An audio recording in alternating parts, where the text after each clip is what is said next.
But then time caught up with my plans. And when the day broke, it exposed me for the fool that I really am. But you said, let me lead you, let me take you by the hand, yeah. So I can feed you from a good and precious land. All my eyes have seen, you're all I need, you're all I need, yeah.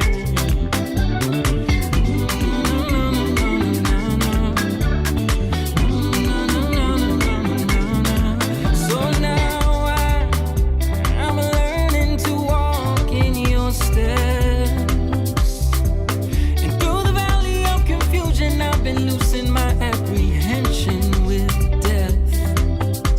But you said, let me lead you, let me take you by the hand, so I can feed you from a good and precious land. Now I owe it all to you, giving my heart to you, freedom becoming true. Nobody else like you, do what you promised to, and I'm so grateful for your love. And all my eyes have seen the wonders of your mystery received. I've tasted what it means. Now nothing else is good enough for me. You're all I need, you're all I need, you're all I need, you're all I need. Oh, I need you. Yeah, I need you. Oh, I need you now. Now I owe it all to you, giving my heart to you, freedom becoming true. Nobody else like you, do what you promised to, and I'm so grateful for you. I'm so grateful for your love. I'm so grateful. I'm so grateful. I need you in my life.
What's up?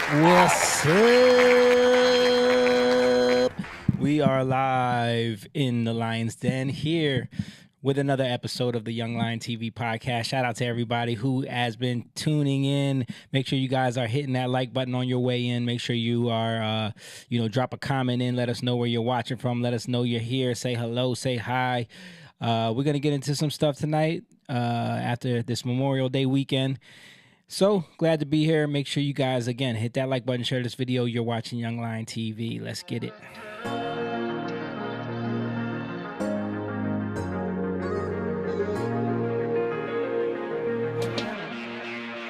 Young lion, everywhere I look, they're dying.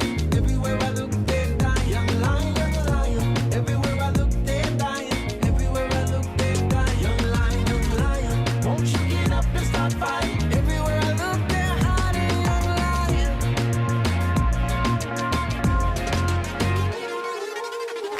Yeah. That's what it is, Young Lion TV.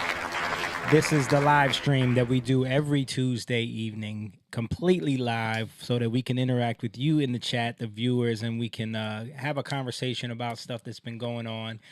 It's kind of a slow week, Memorial Day weekend. People are getting ready for the summer. The weather is breaking, even though we've had kind of a cold week this week, but hoping it changes up. But this podcast is something that we started a long time ago when we were talking about it last week when you weren't here, James, where this all started in the gym parking lot of the Planet Fitness when we used to work out at 1 a.m. And we would get done around 2:30, and then we would talk till about 4:30 in the parking lot and have these long conversations about life, about growing up, about things that we learned along the way as our journey, being fathers and husbands. And at that point, you weren't even a father yet. Nope. But we wasn't even married. Yeah, that's right. But we would discuss all that stuff.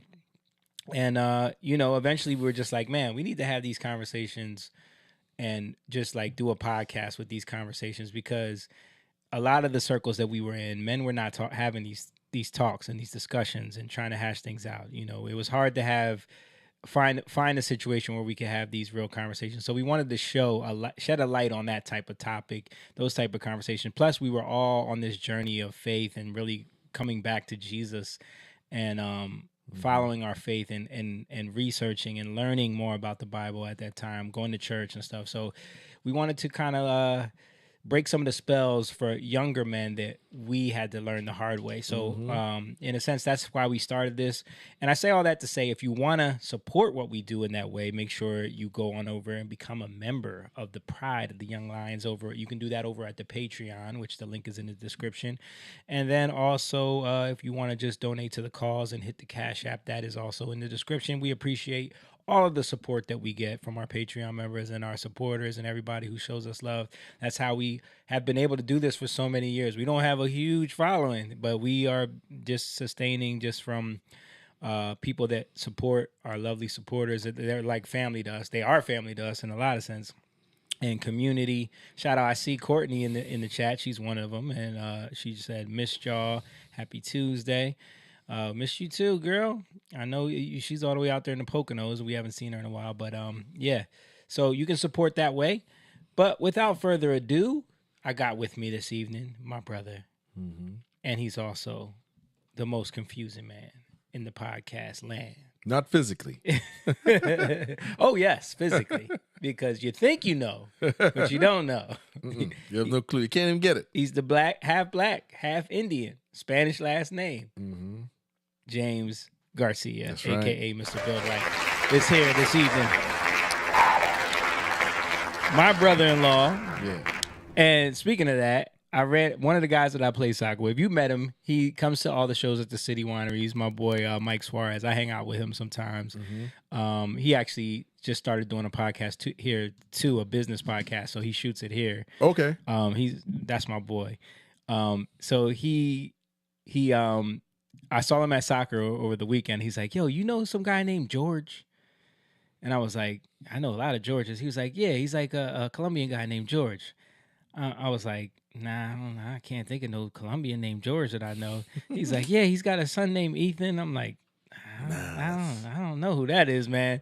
And then he's like, yo, he said he knows you. Him and my son are like best friends at school. And we met at some party and we were hanging out. And he was like, yo, he said he knows you. and that y'all are cool. And I said, okay, I guess so.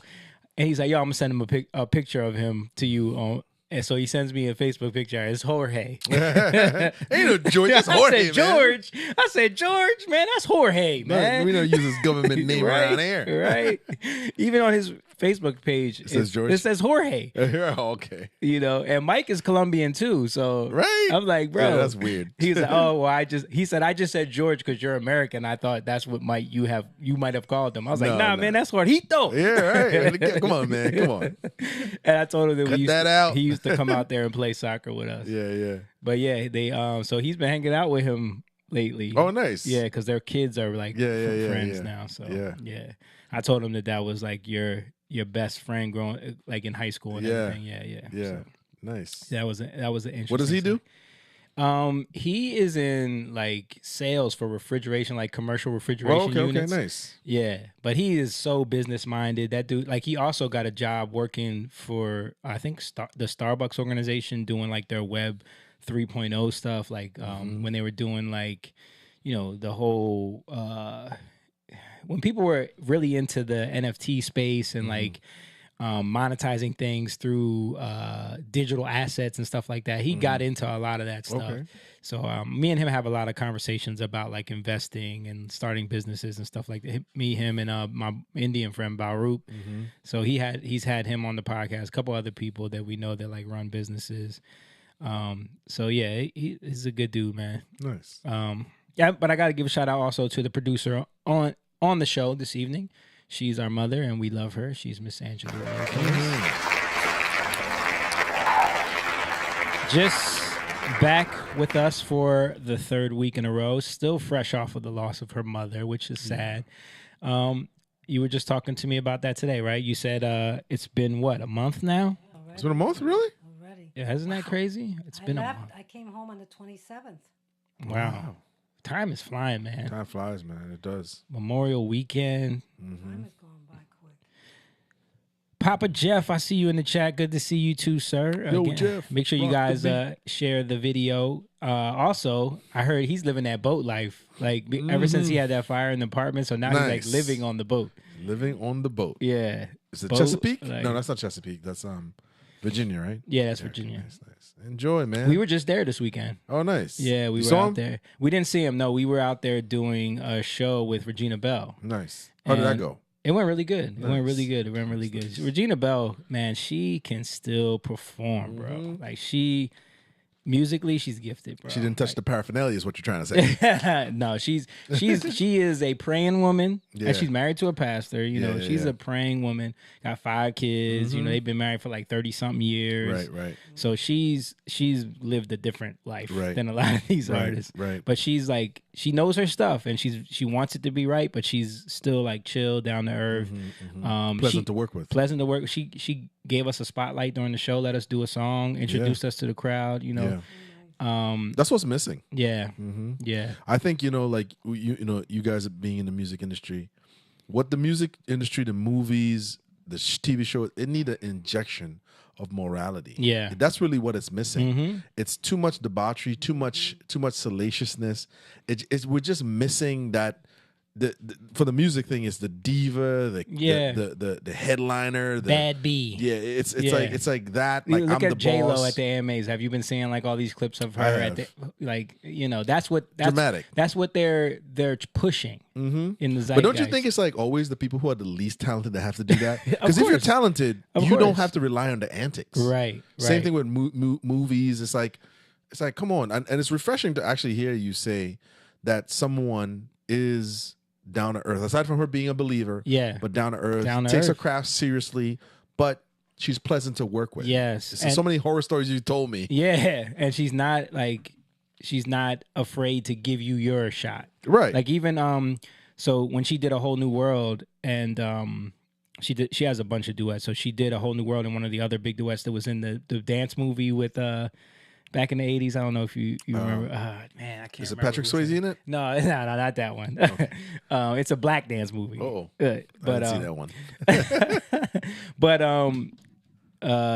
she brought one of her old musical directors, really talented dude, bass player Chris Walker. I don't know if you're familiar with him. Yeah, he's a an artist in his own right. He's got signed, released records, but he started out as just her bass player. Okay. And then he was her MD, and then she was telling the story with us, and he was there too. We were talking. She was like, you know, once I heard his voice, she started making him sing the Peebo parts, like when people couldn't be there. And then eventually she was like, I had to fire him because I'm like, you doing my gig is too small for you. You need to go. You know what I mean? You need That's to be, awesome. You know, so she got him connected. He got a record deal, you know. Right. She saw the potential in him. Yeah. And he's so talented. That's awesome. Now he just got brought on as the lead singer for the formerly Frankie Beverly and Maze, because Frankie Beverly passed away. So he's the one singing. Okay, I gotta look that up. What's his name again? Chris Walker. Chris Walker. Okay, yeah.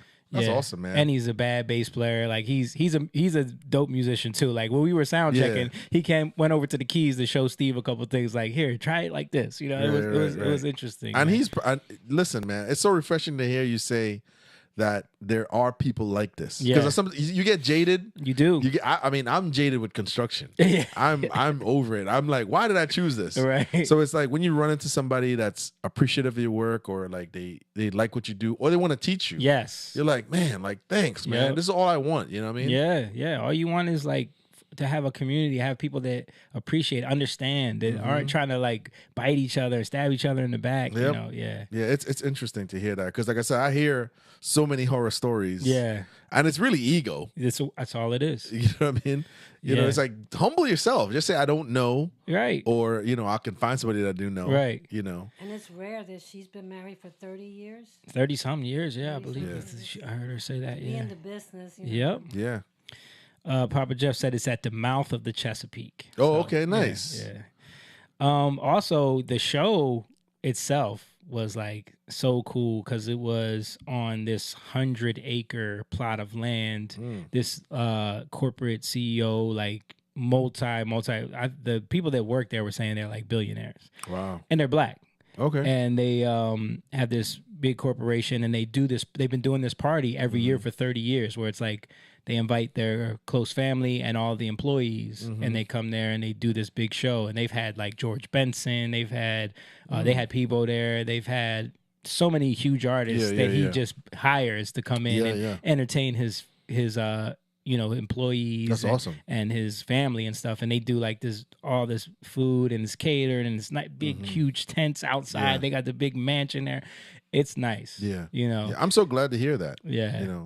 As a music fan, because I like all those older. I'm an old soul. Yeah. So I like all that older stuff. I just went not too long ago, beginning of the year, to see Blackbirds. Yeah. At City Winery. Right. Which I don't know if you knew this, but it's a 25 minimum now. I did hear about them doing that. But it's like the crappiest service and food. It's like they're not gonna get anybody. They're shooting themselves in the foot with that. They are. They just want the profit. They're not thinking about, all right, I get that. Listen, you just can't have a seat, but the stipulation of 25 minimum, and you're sitting there it's like you're waiting. I don't know. I see Jake is on. Hi, Jake. Are you? He is. Oh, okay. Yeah, we were just talking about the weekend and everything, and I was telling him about how beautiful that place was. Cows and horses everywhere. Nice. Like literally while we're sound checking, the cows start hearing the music and they all start coming over. Yeah. And you hear them in between songs. So, it was hay bales everywhere. Right. Like it was a legit like farm. Nice. Yeah. It was cool. Awesome. Yeah. Left your charger where? Where? Behind the stage? Oh, man. Well, kiss that one goodbye. Don't need it. Somebody came along and got that. Yep. Yeah, but it was cool, man. It was nice. a good. They loved Grateful. We did Grateful. They loved it. Had everybody up dancing. Yeah. Yeah. Do you think that era of like, well, I don't know if it's completely done, but with the whole Diddy thing and the producer and like that because that kind of, don't you think that kind of ruined it a little bit? Like the whole I'm the producer, but I rap, I sing, I'm in here too. Bro, it's not about the artist, right? It's still going strong. In the new generation. Really? I see it all the time. Okay. Yeah, it's still going strong. Who is the new Diddy / Well, it's different Jermaine now. Dupri? You can't compare it to that because that's like saying, who's the new Quincy Jones? Like they weren't that. They were, you know what I'm saying? So they were they were an offshoot of that in a sense, but with less talent. Yeah. And I feel like now it's even that same kind of thing where it's like. But were they actually? He's not a musician, is he? No, not at all. But he would say he has the talent of knowing what a hit is because he was heavily involved with like decision making when it came to, all right, what's a good song? What are we using? What beat are we using? Who's gonna, bringing the pieces together? Right. You know what I mean? So, yeah, because there's a big difference between a musician, and a producer. Right.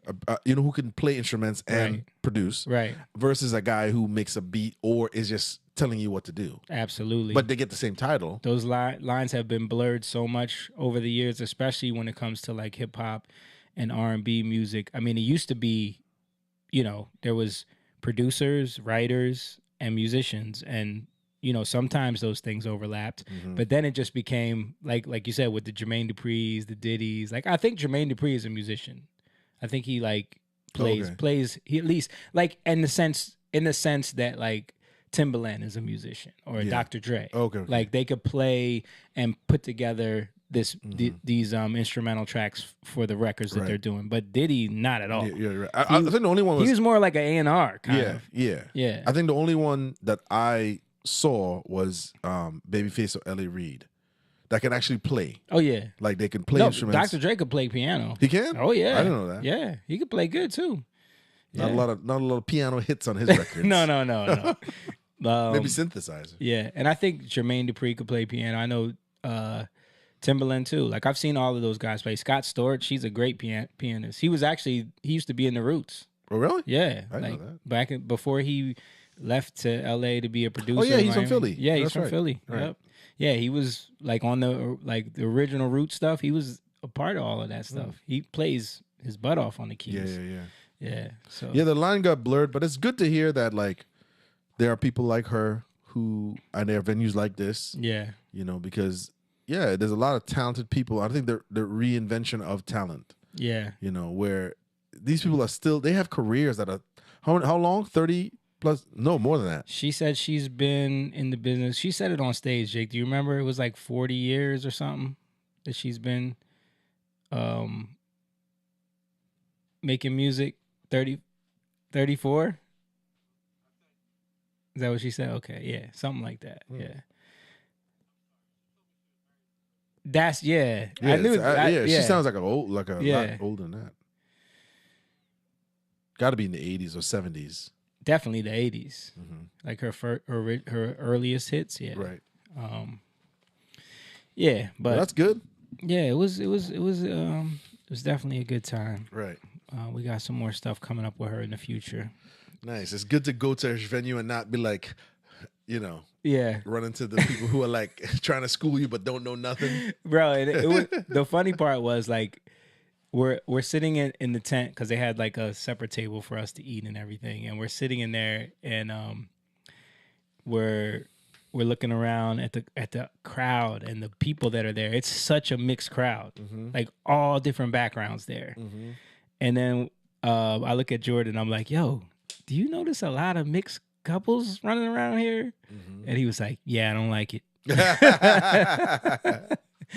Jordan is a jokester because he's a mixed couple, him and his wife. Yeah. But I was saying it because it was a lot of like this is like higher society, right? Everyone there was like dressed all classy and nice. There was no ratchetness. It was like the food was like fish and like they had beet soaked deviled eggs and like charcuterie boards. No bedazzled shoes. No red jackets. There was no collard greens, no macaroni and cheese, no glasses when you don't chicken. need one.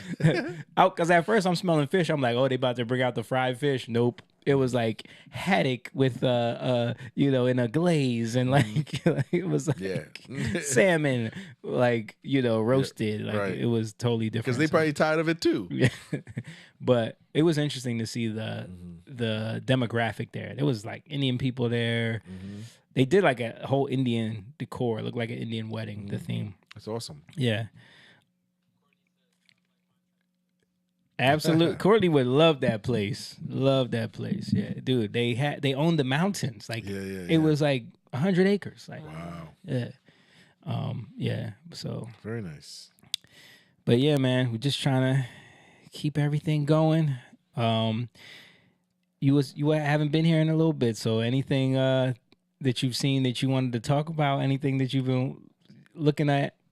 No, because man. It's really like kind of a slow news week. I got a couple things to touch on, but you know, Jake didn't send me anything, so just whatever. Well, are you going to talk about the Cassie thing? No, we can talk about it. Yeah, because you want to talk about it now? Yeah, let's do it. No, the only thing I know I've seen people making videos with basically from the hearing and from people. Myron Gaines went. Yes. I think Anton Daniels went. Right. And a couple other people went. I don't think they're in the courtroom, but they're transcripts and they can view. I think Myron was in the courtroom. He was in the courtroom. Yes. So basically, it's like the allegation was that he drugged her, he was abusive. You know, lawsuits were settled, which it's true. It's very true. Not defending him at all. Right. But what came out in the deposition was she was the one she had initiated some of the freak offs. Right. But the original claim was that well, the charge is for trafficking and RICO, right? So, because I have seen a lot of people making videos about like, well, from the testimony they're getting now, when they interviewed like some of the sex workers, the male sex workers. What was the guy's name? The one guy. I can't remember. He had some weird name, the Destroyer or something. Yeah. And now we're going to give him Destroyer. Yeah, right. He didn't want to use his real name. We're now going to bring to the stand the Destroyer. But he said that Cassie was the one who would contact him and initiate. Well, they have the text, they have the transcripts. Right. So, you know, and they have the tapes. Right. And she cheated on her husband with him multiple times because you know she was together. What the point that I'm trying to make is I saw a lot of women making videos praising him, the husband, not Diddy, right? That he was a godsend to her because he's standing by her, even though she lied. Oh yeah, well, I mean, because women are gonna see a man like that as an excuse for them to be forgiven for all their bad behavior in the past. You know, because it's true.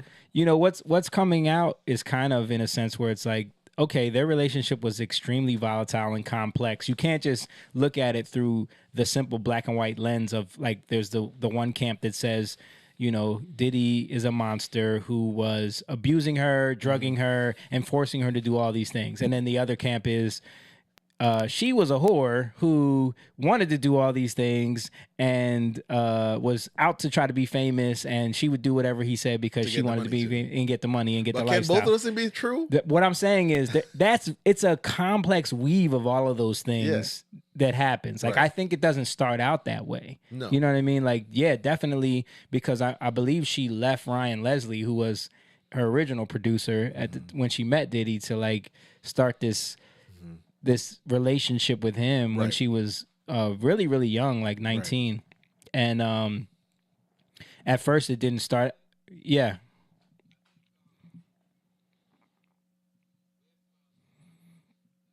Yeah.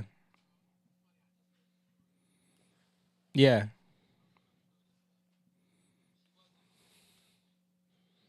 She was a model. Yeah.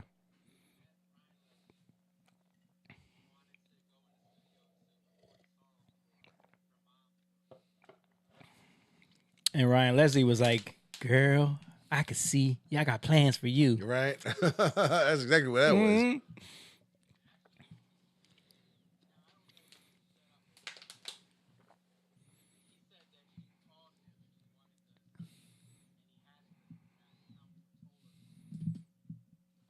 Yeah.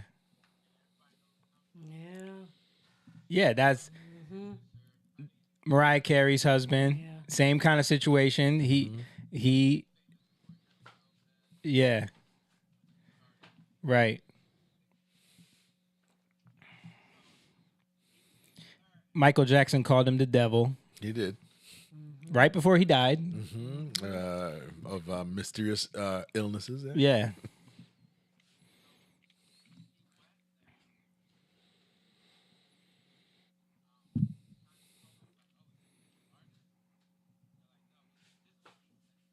Right, right.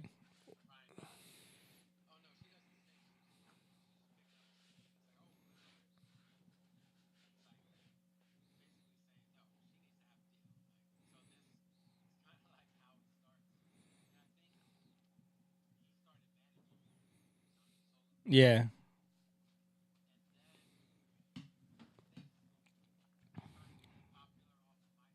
Yeah, that Me and You song started to blow up on MySpace. I remember that. That's a long time ago. Yeah.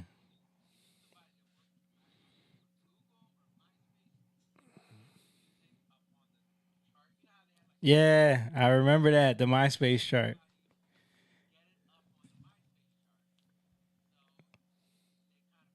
They finessed it to make people fall in love with that song because it was just that beep boop boop boop boop boop boop boop. Remember? I remember that. And I remember opening up so many people's MySpace pages, and that would be the song that they had on their page, and that's what blew her up.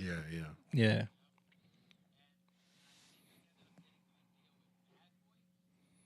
Yeah, she did. She got it was a 10-album deal. What? Which is basically slavery. 10 albums. She got a 10-album deal with Diddy, and that's one of the other reasons for the lawsuit is because he never had her working on music. He was constantly having her do just the freak off thing. Like, and even like the text messages showing that she was always down to do it because it wasn't always her initiating. Like I've heard heard of some of Anton's commentary on it. There's a lot of texts where he hits her up like, I need to do that this weekend, and she'll be down to do it. And I think like she started realizing that in order to keep him active in her life, she had to participate in this.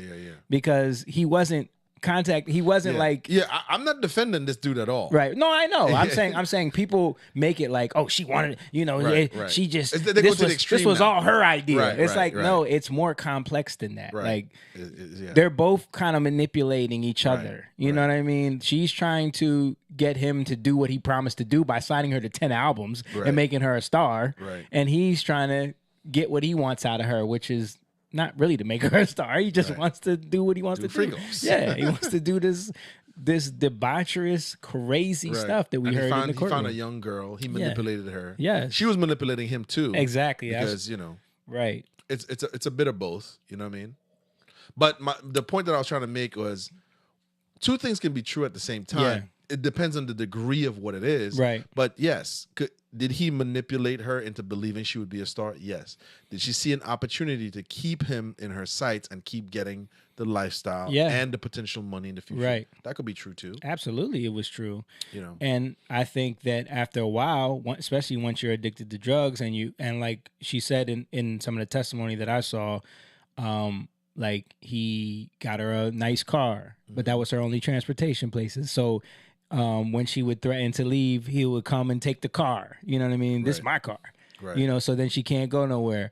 Or like the one thing that he did, I remember when she left him the one time when she was dating Kid Cudi, before he tried to blow up the vehicle. I don't know if you guys, did you hear that testimony? Yep. He went to her mother and father and told them that if they don't give him $20,000, he's going to release a sex tape of her. So, there was a lot of kind of extortion because her mom took the stand and told the story, and they had to take out a second mortgage on their house to get the $20,000 to send to him. Wow. And then she said once they sent him the money, he just sent it right back.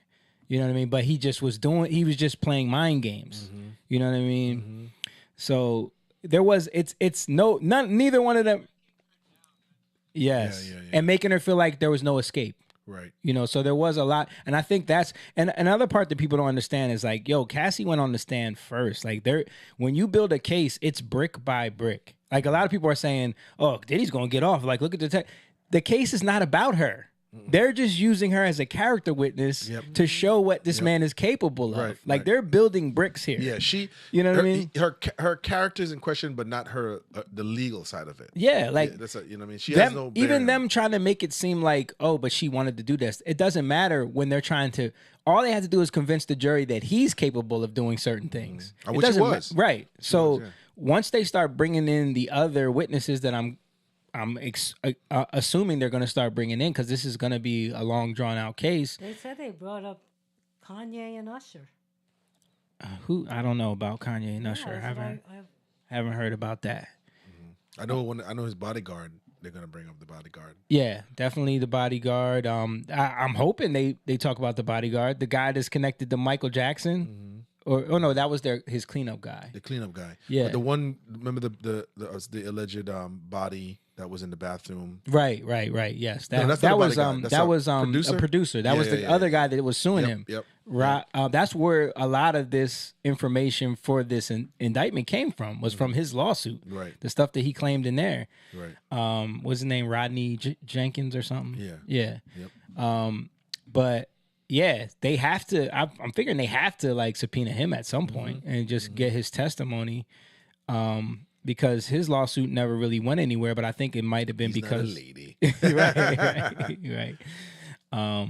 But yeah, so I think like people are just ready to jump on a decision already. They don't understand like, yo, we gotta wait to see way more evidence to be, you know, right. And I think some.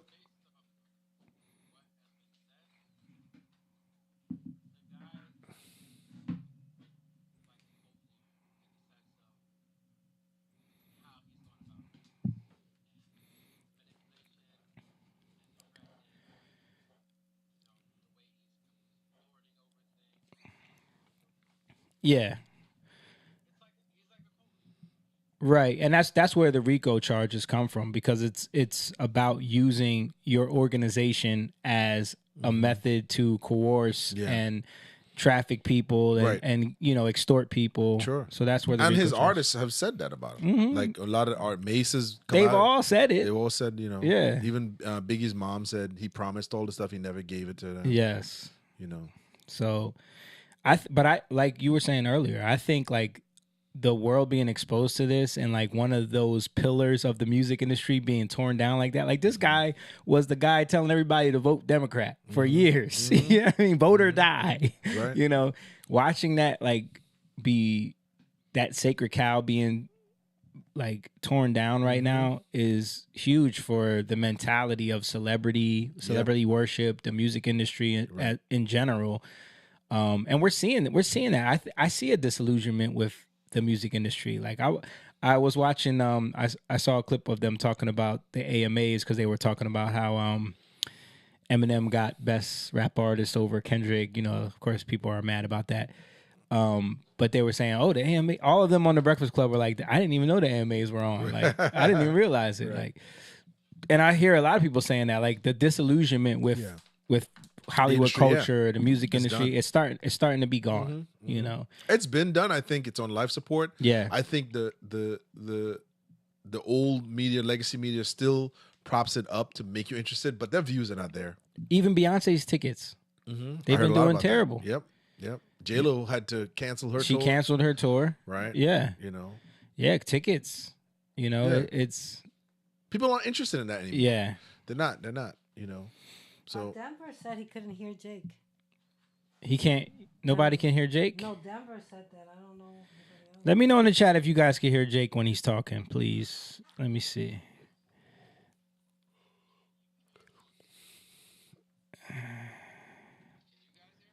We can hear you. Yeah. He can hear you, but he said he could. Let me check to make sure your audio's going too. What I'm. You know, I don't have a dog in the fight. I mean, of course, I hope that justice is served. But I agree with Jamie. I think that the era of that type of producer, music, you know, that that personality, because he became a personality. He wasn't necessarily a main talent. He became that because he propped himself up. But from what I hear of him as a owner, he had almost like Jake said, a cult-like tyrant behavior. You know, I don't hear anybody say anything good about him. Yeah. You know, so you know her behavior is in question, but she's not on trial. You know what I mean? So people are trying to turn it into this man versus woman thing. It doesn't have to be. Jake, you know. Can we hear you now? Oh, Denver said I can't again. Yeah. Talk a little bit, Jake. Yeah. Shows it going out. Hopefully you can hear him now.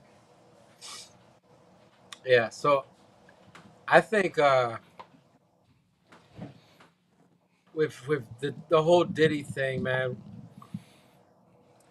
we like, are we realizing how much of a spell we were under in the 90s? Yeah, I think we're starting to. We didn't before.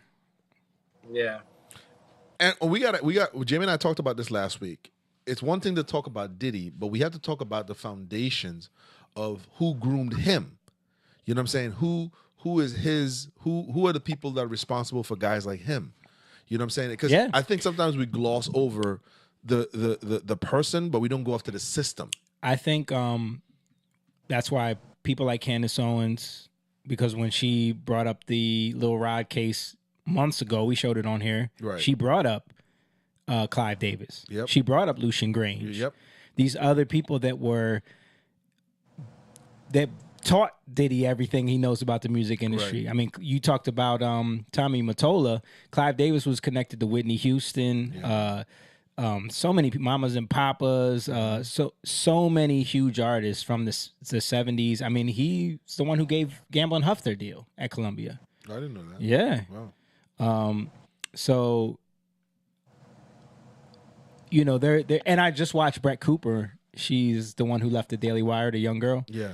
She made a video bringing up Clive Davis and Diddy's relationship with Clive Davis, and like what are his implications and all of this. Like, people are starting to talk about it, is what I'm saying. Like, people are starting to look deeper and say, like, wait a minute, as they should. This didn't just start with him. Well, I for you guys to know more about this than the regular people, I only learned this through you guys, which is a lot of these labels, Bad Boy, So Def, LaFace, all these quote unquote black labels weren't actually, they were subsidiaries of larger labels, Arista, Columbia, Interscope.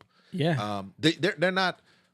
So when we see it from specifically from the minority side, we're like, oh, Diddy owns it. Jermaine owns it, because it's marketed that way. Right. It's marketed as this is our own. Right. Just like Ciroc and all the other Sean John, Rockaware. It's marketed to us as ownership. Yeah.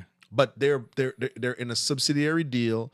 They're part of a larger corporation and company. Absolutely. Now, part of it too is genius on their side, because when Bad Boy goes down, it's Bad Boy. Yep. If Bad Boy does, if Murder Inc. gets investigated by the feds like they did, that's on them. Right. It has nothing to do with Arista. And I think we're missing the legal side of it. Is a lot of people are missing that, yes, it's subsidiary, but it's also its own identity. So when it's being investigated, this is just a small part of a bigger corporation. Right. So we're missing how this actually. We're just so proud.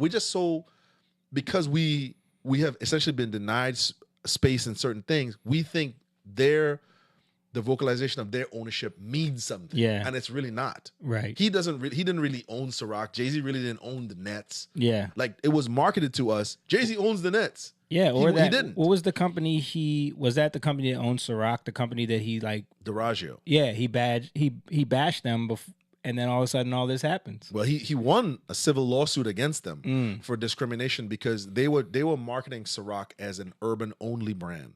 He sued them in a civil that he won. He sued them in New York. I think they're based out of the UK. And then shortly after that, he won that civil lawsuit, because he basically proved that they were kind of only marketed towards an urban crowd.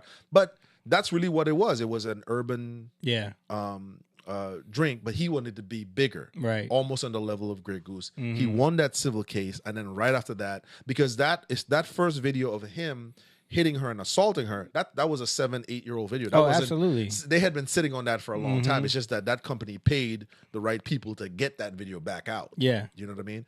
But the point that I'm trying to make is, like I said, because we have too been trapped by this idea of we need to own. We don't understand subsidiaries and part ownership percentage. Right. Imprints. Yes, we don't understand that. So we think, oh, he owns it. No, he don't. Just like everyone said Jay-Z owned the Nets. That's what I'm saying. Yeah. It's like he was marketed that way, but it's really a Russian billionaire that owned it. And they needed him because to be what the they face. Not only that, but you got to remember where they put the stadium. That was an urban inner city Section 8 and they environment. needed to displace a bunch of Negroes. Right. And they couldn't do that with a white Russian. He comes in, I want to buy your house. Like, no. So they made Jay-Z the face of it. You give me a house. Right. And that's how that works, is the trickery where we talked about witchcraft. We've said that a long time. The witchcraft of, oh, Jay-Z owns it. All right, get out of here. Yep. But that's what it was. I remember seeing video of Jay-Z traveling like he's on the construction site.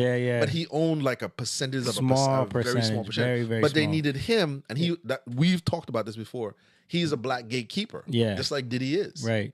You know what I mean? And they're groomed by these heads and these executives how to handle this, how to get these deals. Right. You guys know the 360 deals. Of course. You know, you guys know. So this is what they do. Yeah, and I think that's why there's been a lot of speculation about how much Jay-Z knows, what's his involvement, why he's been so hush-hush about everything. Right. You know, that one, I think, you know, a couple of these lawsuits that jumped up trying to Tony implicate Busby, him. He won that. Yeah. There was no evidence against that. But well, they haven't, I don't think that case is fully over, but because I saw an interview of him talking about it. But they ended up, what they did was they dropped that suit on a technicality because the judge said that he didn't have jurisdiction to. He's out of Texas. Yeah, but he has. I think he can operate in certain districts in New York, but New York is huge. Right. So there's certain districts that he couldn't, and technically he couldn't in that district. So I think that's where they got that case. Okay. So it isn't a big win like they tried to make it out to be. Right. You know what I mean? But we'll find out more as more of this stuff comes out. But I see what you were saying with like how people have jumped on this as a, you know, a black man being targeted by, you know, saying he did something illegal, but it really wasn't. It was just, you know, these people were in a toxic relationship. Like, this is the narrative, because they're looking at the text messages, they're looking at the back and forth, they're looking at this volatile relationship that they had. I mean, toxic relationship is one thing, but you know, when you beating the crap out of people, you know, like on multiple occasions. Yeah, I'm not defending him. But what I'm saying is, like, people have been trying to like. They want to turn it into like it's a black man versus a woman, and whose side are you on, and like who's telling the truth, and women are always believed, but we don't want to believe all. This isn't that. No. This isn't that. This is something totally different than that. Yeah. This is not the Me Too stuff all over again. No. And I think that's what, especially like a lot of the YouTube commentators, the red pillars, and like the people like Myron, like they just want to see her get a comeuppance. Yeah. And I think for Myron, like, I understand he's an ex-federal agent. He actually, you know, knows a lot of the ins and outs of like what's going on with this case, because he knows how they would set all this up. So he has a lot of good insight on what's going on. But like I said, they're all looking at it from the angle of, you know, is he guilty because of what happened to Cassie? That's not the case they're building. Right. That's just the first brick. Right. You know? Right. So we'll see what happens with that. I'm pretty sure, you know, the like they say, the feds have like a 97, 98% conviction rate, and if they don't even bring a case unless they know they got you. So I don't think it's going to be as, you know, simple as people think it is. I think they probably got a lot coming up the alleyway on him. I'm sure. He looks like Uncle Ben now. I know. Yeah, he can't get that dye in there anymore. I sent you some stuff about, speaking of, like, because what you're talking about, you know, a black man, people go there, you know, they're trying to take a black man down type thing, you know. Wow, like, watch this. Yeah. And just the hypocrisy, that we can't even judge things in the right way because we're so skewed in our perception of things. Yeah. And what we put on the world. so that we can't even judge things right. We our scales are bad. Are you so all of the stuff you just sent me? I sent you, I sent you kind of from the first thing I sent you. Yeah. It's the Shiloh I would like to Shiloh Hendricks. So we talked about that on here before. Oh, did we? Yeah, the Shiloh Hendricks case. I think you were here when we talked about that, right? Yeah.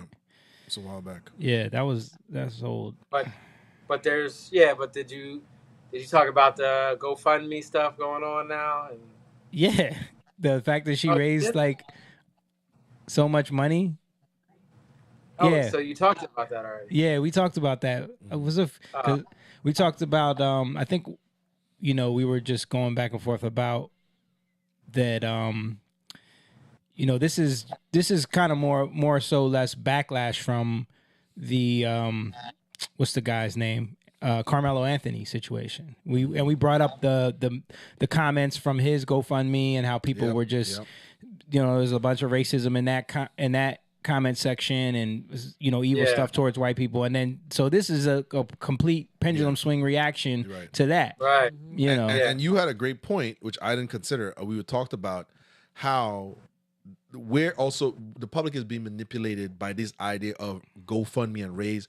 Who has $10,000 for a cause? I showed that because, dude, it was so. I don't know if you saw that, Jake, but like the first few big donations to her campaign was like an anonymous $10,000 donation, and then like $2,000, $2,000, anonymous. Yeah, like that's it. Yep. I feel like someone's trying to jumpstart something, and that could fire starters. Those could be coming from anywhere. Like we were saying that could be even from like some Russian oligarch that wants to sow discourse. And, exactly. Exactly. These are agents of chaos. Yeah. And I when you said it, I was like, yo, that is true. Yeah. I mean, it's. You're already stoking the fire. They know race, they know sex, they know these things are salacious, and that's what it is. They looked at what George Floyd did to this country in 2020, and they said, "Oh, all we need is another spark," and that's going to happen again. Right, and they know that. Like I said, we talked about it from the standpoint of the average person.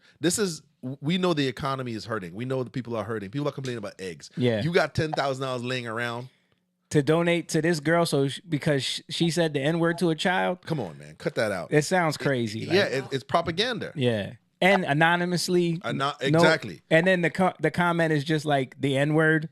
You know what I mean? Like, right. It's like Yeah, you're right.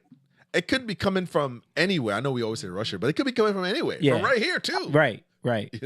Could be coming from Israel. Could be coming. But again, it becomes like wars and tribal. Yeah. Right. Yep. Right.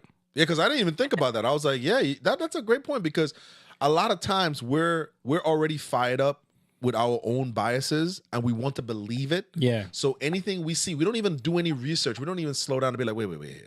They could be playing in our emotion. They could be playing with the way we already have a preconceived notion of a thing, or because we're biased naturally to it, and you talked about this before, intergroup preference. Mm-hmm. We have all those things, and then all of a sudden it's like, listen, we'll just stoke that, we'll just feed that thing. And so people say this racist lady raised how much money? Oh my God! But then you talked about the guy who's a scammer. Right. He's a known scammer. Yeah, it made it look like that was his kid. Right. He don't even know the kid. Yeah, that's the other thing. Like the guy who was the Somalian guy that she was talking to, he's like a known scammer. He's actually a sex offender. He was at the park by himself. That wasn't his kid. He just filmed. He's just out there filming. The way it looked, I thought it was his kid. And he's just out there filming kids. Right. Like what? This is a weird story. Yeah, he knows her. Yeah. They both splitting the money, right? They just grabbed the white baby and was like, all right, here's what we're going to do. I mean, you're right. It is. There's a lot of, because a lot of us, we're destroyed because of ignorance. These groups of people that are behind the scenes can play on our emotion. Yeah. It's so easy. Yep. You know what I mean? Especially when it comes to race. Did you guys play the Piers Morgan? Oh yeah, where what's his name went crazy? Mark Lamont Hill. Mark Lamont Hill. Yeah. We played all that. Yeah, okay. You missed all of that, bro. Yeah. We had fun with all of that. Yeah. He's another one too. Yeah, he is. He's like the way he spazzed out. You're not gonna let someone like. Come on, man. Like that. That was crazy. And he's playing a role too. Oh, absolutely. He's playing a role. He's not actually offended. Dude, he said, I'm the only N-word here. Yeah. But you're offended at the N-word. Come on, man. They're pundits. Yeah. He's the new Al Sharpton. Yeah, and now he's on the Joe Budden podcast. So I don't know if you've seen. I think he's like an official co-host on that show now. Show sucks. Yeah, He right. ain't getting no ratings. Yeah, they're firing everybody on them shows. By the way, they are, man. Those podcasts are pulling in way more views than the NBC, CBS. Have you seen that the Democrats have like set aside? I think it's like $10 or $20 million for some thing they're calling Project Sam. Which is I forget what SAM stands for, but it's something about finding a left wing Joe Rogan. Like that's that's the whole coming. Oh yeah, but that they've actually set money aside to either find one or create one. Right. And which is another thing that people don't understand is like, yo, they can trick you into thinking someone's popular, and then everyone starts watching it. Sleeve tattoo, boy. He knows MMA. Right. He's a man's man. Here's Mo Bogan. He's gonna be Ro Jogan. We got Ro Jogan. Right. Yeah. No, we're falling for this. But to be truthful, I think it's just silly people. But I think the majority of the country, I think COVID and the fake lockdowns, the masks, the screaming at people, I think that opened a lot of people's eyes that were kind of like on the fence of certain things. I think it just did. Yeah. They saw how silly it was. They were like, what? I think there's still a lot of people that are confused and lost and, very biased. Yeah. And they don't know what's going on. So they're running with whatever. But they don't got 10,000 laying around. Yeah. Those are you brokies. Okay, well, I'll pull this up. I found it. Yeah, $20 million. Dems drop $20 million. Men's strategy. Can you drag that to the middle or drag that? No, keep it there, Mom. So it doesn't. Oh no, go bring Jake back up and then go to the other angle. What is that? I don't know. You doing work down there, Jake? No, I'm in the basement. That's my kids over top. Oh, wow. Acting. This one, Mom. I got it. Oh, Yeah. I took it down. Sorry. Can you click back on Jake? Okay. Yeah, there we go. Yeah, Dems dropped $20 million on bizarre American Men strategy plan, and so it stands for Speaking with American Men. SAM, Project SAM. Speaking with American Men. It's supposed to find strong American men that are going to resonate with, because they're losing men. Of course. They got they spent years bashing men. Men are evil, men are wicked. The worst. Men can do no right. Right. So now their biggest demographics are college educated white women, black women, and LGBTQ. And they lost a lot of white women. They thought they did. Right. But their biggest one was the college educated. Yes. But who's gonna host it? Dylan Mulvaney? It starts off bad. Speaking with men, guys. We're all men here, right? Listen, they can't help it. Yeah. They can't help it. I know, man. They can't. It's so funny. Like their strategies are not working. So now they're and they don't get it. They're tone deaf. This is the thing that they don't get is when you look at Joe Rogan, when you look at Flagrant, when you look at even Theo Vaughn, Tim Dillon, these people that they're looking to as oh, we need that. All that stuff happened organically. Yeah. These people were not right-wing people. They were left-wing. Yes. All of them. Joe has said that. And they're still not right-wing. They still don't consider themselves Republicans or conservatives. They just see the dumb stuff that the left is doing and they tell the truth. Well, it was really Joe being accused. Yeah. Joe has always... I used to watch him a long time ago. Joe's always been in the middle. Yeah. He was left leaning, but he was always kind of in the middle. Right. He was more curious, asking questions. That's naturally who he was. Mm-hmm. Even from early UFC days. I think what really made Joe lean or kind of realize this was when he was falsely accused by CNN. Yeah.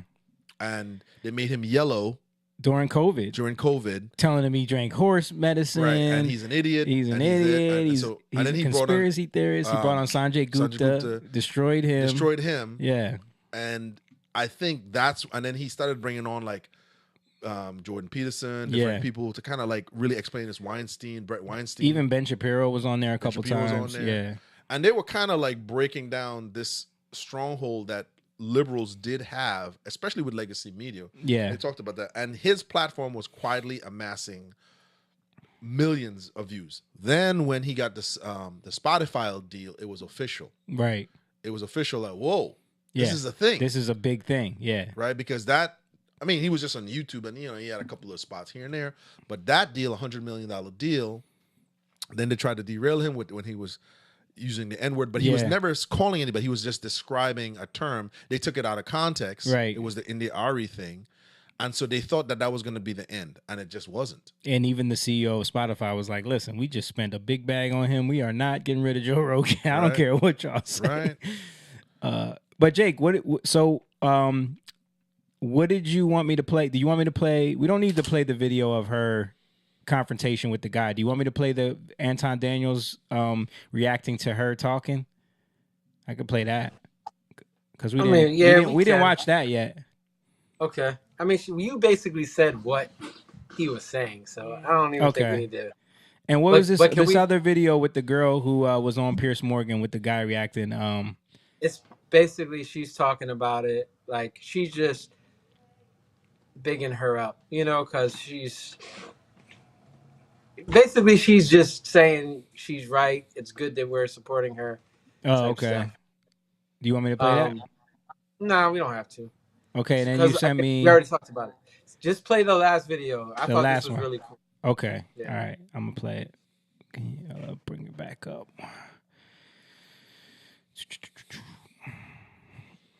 Hypocrite. You can kiss my, suck my. You're a hypocrite. Well, I definitely won't be doing that. Bible? Yeah. Repent and believe in the gospel. It's okay. It's okay. It's okay. I got you, buddy. Stop. You're not a peacemaker. All right, man. God bless you. God bless you, sir. I love you, man. I care about you. I care about you, sir. You don't care. I can look in your eyes and tell you I care about you. You hate my God. No, I don't, man. I love you and I want you to come to Christ, brother. God bless you. Can I pray for you? Can I pray for you? I can pray for you? All right. What's your name? What's your name? John. Father in heaven, I pray for John Redstock right now. I pray that this anger may flee from him right now in Jesus' name. I pray that he will have a softened heart to your gospel. I pray that he will just feel the love of Jesus Christ that we are trying to preach. And I just pray that he will have a heart of flesh and not a heart of stone, oh God. And I pray that you use him to be a testimony, to be a light that shines in the darkness. So I thank you for this encounter, Lord, and I pray that you bless him and protect him in Jesus' name. Amen. God bless you, sir. God bless you. Actually, that was a nice prayer. Thank you. For sure. You see, I care about you, John. My name is Lou. My name is Lou, by the way. Lou? Yeah. So you see, I give you credit. I give you credit. That was a nice prayer. Give all the credit to the Lord. Wow, watch this. Okay. That was cool. I did see that. I saw that too. I never saw that. Yeah. Yeah, I just thought it was, that kid, he's young. Yeah. But the way he handled that and kept calm and didn't allow. And that's not easy to do. It's very hard, yeah. When you're being like accosted by someone that, your first instinct is to like defend yourself or give it back to them, get in their face. It's hard to be. I mean, but that's essentially what Jesus talks about when he's talking about when someone hits you, give them the other cheek, because you disarm that anger in a sense, Yeah. And I've seen that happen, like in my own, dealing with people. I've seen it happen where people totally change up, Yeah. And it's crazy to see. But so it was just like, I seen that. It just reminded me of some situations in my life, but where, people were one way and totally changed up. And yeah, you gotta be able to trust God in these moments, and it takes time to get to that place. For some, if you've been in a place where you've been triggered, you know what I mean? Yeah. Some people haven't grown up in the trauma that we've grown up in. Right. But, like I was talking to my wife about that. Like, our kids don't have to deal with what we went through as kids. Yeah. I was talking to mom about that today. Yeah, that's a fact. But that's the point, right? Yeah. The point is, the point is not to protect them from everything that could go wrong. The point is to pave a way to make it easier for them, but also teach them how to survive or how to deal with things so that if things do come along, they're able to, but they don't have to deal with the trauma, you know? Yeah. You don't, the overcorrection, I was talking to mom about, like, there were certain things that happened when I was young and to me, and I was like, I would never do that to my kids type thing, right? Yeah. But I needed God to help me understand how to do it his way. Because when you try to, when you have that, I'll never let this happen to my kids, but you'll overcorrect. Yeah. So now you're being overly protective, Yeah. or you're A lot of people do that. You're doing things out of your own strength. But when we allow God into it, he does a work that you can't even, you're just thankful for, because you can tell you can't do it on your own, you know, and that's the beauty of what God can do in our lives. Like when I look at how our kids grow and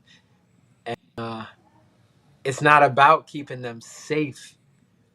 It's about having a safe place where they can grow, and then challenging them to step outside of that place, but with you, you know. Yeah. Eventually they got to be able to hear your voice, you know, that keeps them safe. You know how Jesus, if you abide in my word, you'll know that you're my disciple. You'll know the truth will set you free.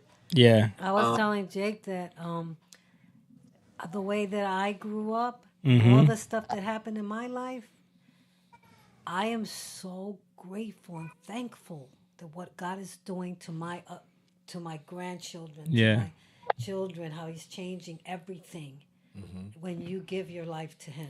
Yeah. That's because you trusted him. He starts to change everything for his glory. It's all about him. Just tell the story, Mom, because for some reason, I don't know how we got on this, but yesterday when you were here, was it yesterday? Yeah, yesterday when you were here, I just was asking you about your childhood, like things I've never known, you know, and I was asking you, like, what did your dad do for work? Like, what did your mom do for work? How did you guys, because you guys were so poor, you were telling me what you had to do to get money to eat sometimes or to get food. So tell that a little bit of that story. Well, my father was always gambling. He was never home.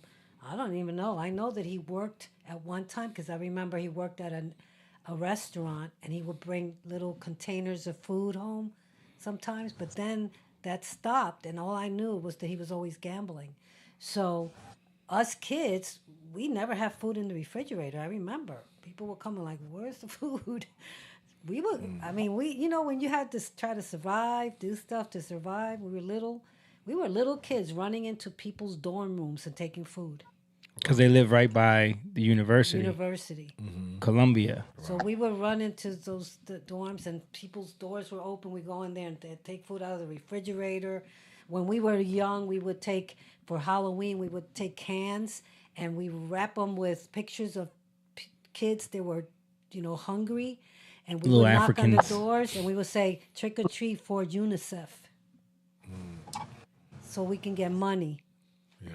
So, you know, we did what we could to you know. So, and the reason why I'm asking you to bring that up is because think about that. Like, her as a they're small children at this point. You're already inventing ways to scam and scheme for survival. Where is that from? Oh, that's from my camera. I'll fix that. Put it back on, James, please.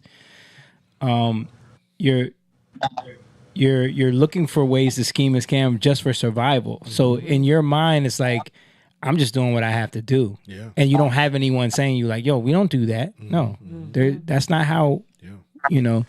So imagine you growing up in that, and then later on in life, you're just going to think that's just how you move, you know. Yeah. And then you start robbing people. You start living in a lifestyle that. But the funny thing is, I never had that mentality growing up. Right. You know, like God, I don't know. It was always God always helped me do things the right way. And I wasn't perfect. I'm talking about financially, doing things, working, but yeah, of course, growing up, trying to raise my kids in the right way. It was kind of hard because I didn't have that growing up, Yeah, and although you're doing, I think sometimes too, although you're doing things to survive, innately we know that this is not right. Right, exactly. Yeah. You know what I mean? I think we might not be able to explain it, but I think that we know that this you're stealing. This is not good. You're stealing, you're lying, you know it. You know it. What is that thing? They say that I can't remember the technical term, but it says that there's this thing that happens when someone is kidnapped and or abused, that they go back to the abusers. Oh yeah, it's a medical term. Some syndrome, Huntsberger syndrome, Huntsberger or something like that. No. When they stay, Man, I can't think of it either, but I know you've you're heard it before, about. right? Yeah, I've heard it too. Yeah, where it's like you essentially get used to the bad treatment, and you yearn for it, and you go back, you seek it out. You know what I'm saying? Yep.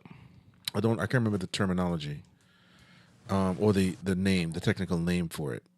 Stockholm syndrome, yeah. Right? Stockholm right? syndrome, yeah. I think there's versions of that when it comes to that's one terminology based on the abuse, but there's also other versions of that. I don't know if there's names for it, but I know that.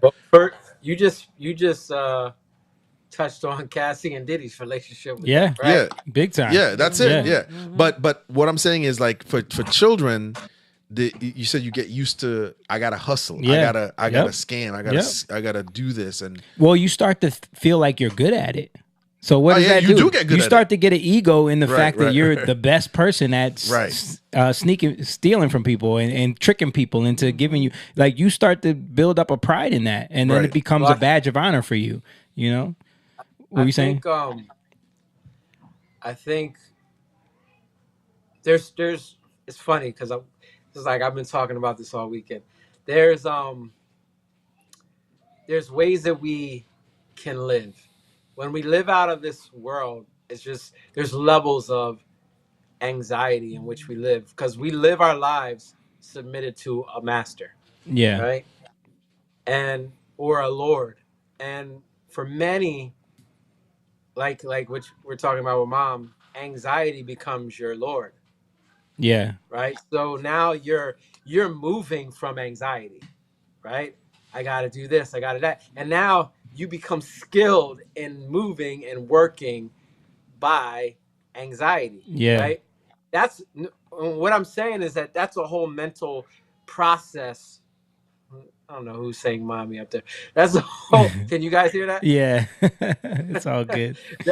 That's a whole mental process in which your mind is creating synapses and ways of thinking that you would never go down, right? And that's funny, because that's why, Jake, I had ulcerative colitis for many years.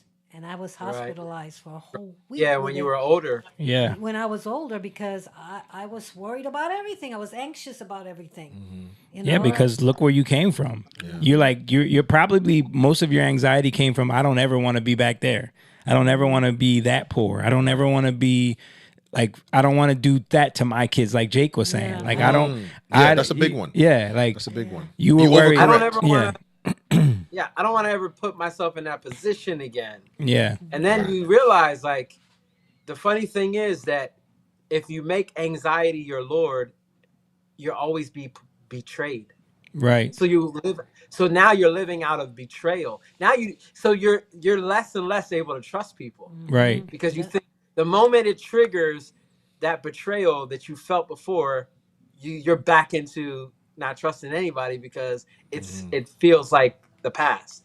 Right. So now you go even harder fighting. Yeah. You wonder why people, like, what's wrong with them? Why are they snapping like that? That's the anxiety, that's the trigger. And it's funny because when we repent, we talked about this before, what does repent mean? It's the word metanoia in the Greek. And what does it mean? Change your thinking. Change your mind. We change our mind, right? Yeah. So we're literally we're turning to God, and God is changing how we're thinking. That's why the fear of the Lord is the beginning of wisdom. So now we feel fear. Anxiety becomes our Lord in one sense. But then when we choose God as our Lord, now we're switching the way our mind even thinks from the beginning. So the fear of the Lord is the beginning of wisdom. We now we don't let this anxiety and this fear rule us. But see how it takes time. Yeah. You have to recognize that you're about to. First, it's, dang, why did I respond that way? You're convicted by it, right? Yeah. Because when you don't have that conviction, you're just trying to prove why you did it and why you had the right to do it. Yeah. But once you're convicted, now you're recognizing it. It's not for you to stay in shame. It's for you to recognize it and then say, okay, next time you recognize it, you give it to God, right? Mm-hmm. God, forgive me, I did this. And the more and more you do it, you start to recognize when you're in these feelings, right? You give it to God. And now you're changing your mind, literally, where the way you used to process things is starting to become different. Right. And it takes time to do, but I've seen that with Mom, where the way, because Jamie, like, her responses, like when we were kids, was crazy sometimes. Oh yeah. But her reactions were like straight out of trauma. Yeah. But now she's like totally different, and it's taken years. But it's funny, you can be saved, but if you don't take the time to go through that process, you'll never have a mind change. Yeah. Can I add to it? Can I add to it a little bit? Go ahead. There's another aspect too, because my family wasn't traumatic, but my parents came from traumatic. And me too. Mine was a little bit with my mom and dad, but good. But they made a conscious effort to break a generational curse, because I think sometimes, aside from the overcorrection, which is what we're talking about, I grew up like this, so I would not. Yeah. And it's an overcorrection in terms of lifestyle. Yeah. Not the let me analyze what got my father, my mother into this position, and let me not do that. Because the other side of it is the spiritual realm, which is the demonic, the unseen world, which is a generation. It lays claim. There's a claim because along the way there was a commitment, there was a contract. A covenant, yes, even better. A covenant made, and that spiritual entity has laid claim to the family.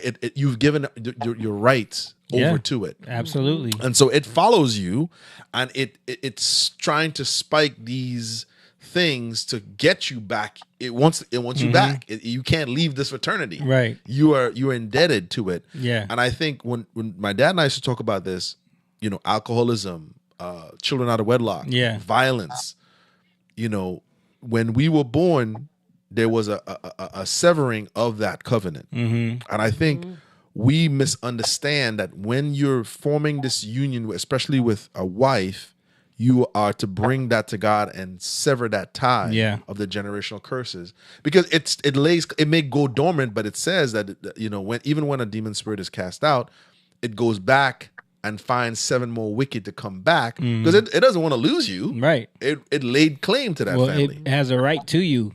Right.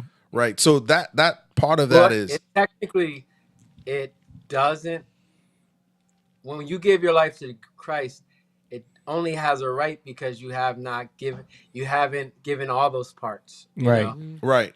But I'm saying the flesh, the flesh is still, even though we've circumcised our heart, the flesh is still weak, and it knows that. They know that. You know what I mean?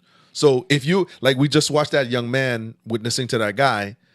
If he responded in the flesh, that spirit, that's the victory the spirit needs. Yep. Is, I want you to, that guy's cursing you out. Yeah. You know what I mean? Right. Now's your chance. Now's your chance, because you have, technically, you have a right to defend yourself. And even for me, I fall victim to that too. Absolutely. We all are constantly learning ways that we are still in sin, and it's like we have to, that's why it's a never ending struggle to become. That's why we're young lions, because we're constantly trying to Taste and see that the Lord is good. Exactly. Right. Let me give a shout out to Emma, one of the Young Lion Patreon members. He said, "Greetings, guys. Shout out to our boy." And I think honestly, like, especially with the Black community, that is one of the biggest issues. Is that idea that even though, like you were saying, Jake, even though you're saved, it doesn't mean that you've repented from certain traumas. You know, and with Black community, it's the racism, it's the Jim Crow era, it's the civil rights era, it's the police brutality era. Well, like, it's not. I wouldn't say it's not necessarily the trauma. It's the process in which it's what the trauma did to you, where you accepted what happened through the trauma, right? Right. And that's where you create these. Those are where that word strongholds comes from. You create these strongholds to try to protect yourself, or even to protect your family, but you're actually doing more damage because you don't know how to. Right. You know, you're very bad at it. You know, as kids, we're very bad at protecting ourselves. So we go through these traumas, and then how we work out the process and the order of how we're going to protect ourselves is chaos.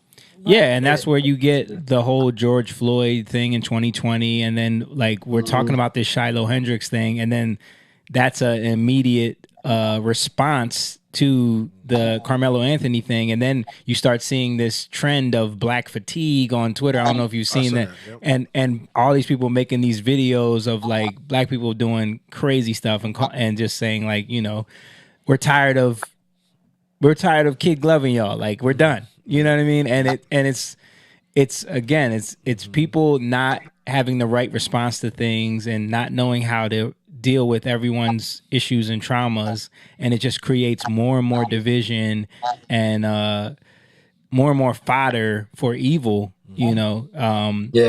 I don't know if did we show the statue of the Black woman in New York? Yeah, we showed that, right? Like this ridiculous statue of the Black woman. Did you guys see the black faces in Times Square? No, I haven't seen that. Let me show that real quick. Because bro, at this point I feel like they're deliberately doing this to just try to troll. I don't even think it's them. I think it's the powers that be. That's what I'm saying. I'm not talking about. I'm saying like whoever is controlling this, like whoever commissioned that statue knows what they were doing. Know what they were doing. Yeah, and then look at these faces that they had on every screen in Times Square.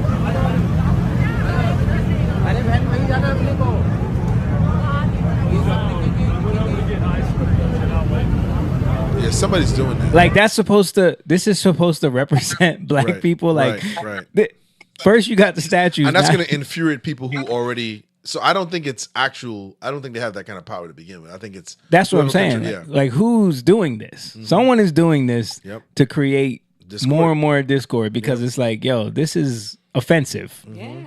You know what I mean? Like, look at those faces. People are saying, walking by and saying, what are they doing? Yeah. Like, what's that? But what is the point of that? It's supposed to be to represent more, you know, just like the statue. Did you see the statue, Jake? No. I didn't see it. You haven't seen the statue? Oh, gosh. So did they say who it's by? Who delivered it? The statue was by a British Black dude, artist. Okay. Let me see. Pull this up. NYC. Those faces don't make sense. I mean, people are gonna walk by and go, "What in the world is that?" Look at how big is this statue? It's like 9 feet tall, right, or 13 feet tall, something like that. Look at this statue. Well, what is it for? You see this, Jake? Yep. It's right in the middle of Times Square. Well, what is it representing? Like, bro, look at that first comment. What? Can you see that?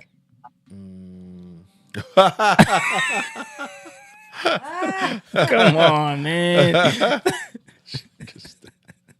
that makes no sense. Like, what is the purpose of this? Right, exactly. Yeah.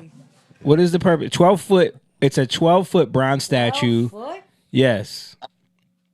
12 foot tall. So look at the people. You see the people. Oh, you can't see it because of how this is. Let me zoom in. In comparison, see the people? Yeah. Yeah, it's a huge statue. Yep. I guess it's a Black woman. You know. Yeah, but why would you say this is the essential Black woman, guys? In all her glory. Someone is doing this on a purpose. woman with her hands on her hip, look like she getting ready to complain. Yeah. Like, it's not flattering at all. It's not flattering at all. She got no bra on. Yeah, looking like she just woke up. Right? How is this? This isn't right, man. Like, and maybe they did it because like, oh, we just, we gotta really capture the black woman in her natural habitat. Yeah, but then it's. I'm trying to see if I can find the picture of the dude who did it. Or someone is doing it to stoke the fires. That's what but it was done by a black dude though. But that doesn't mean that he isn't right. He isn't bought off. Right. Yeah. Let me see. I just don't like jumping to what people's intentions are though. You know what I mean? Here he goes. Oh no, that's not him. Okay, that's a white lady. That's a white lady. Where is he? I don't know. Yeah, but look how little she was compared to that statue. She's looking up like. Oh. I know. Yeah, I can't find the. I know I had it somewhere. I think it's in my bookmarks. Because I was going to talk about this and we never got to it. But yeah, it's crazy, man. Like like I said, after seeing that statue and then seeing those faces that they did now, it's like somebody's up to something. That's what I'm saying. Like they're trying to get black people mad. Mm-hmm. And other people mad too. They want to keep this kettle boiling. Well, they know other people are going to make jokes, which is going to make black people mad. Right. You know what I mean? Right. And you're going to feel the need to want to defend it, even though if I guarantee if you showed that to a crowd of black people, say, you guys agree to that? They said no, but because people are saying it's stupid, it's this, they're going to feel, oh, I got to defend it now. Yeah, you know what I mean? Of course. Of course, in which they, someone did interview when the statue first was unveiled. They interviewed people on the streets, and I saw that. And people were like, "Oh, black people were saying it's dumb." Yeah, I know.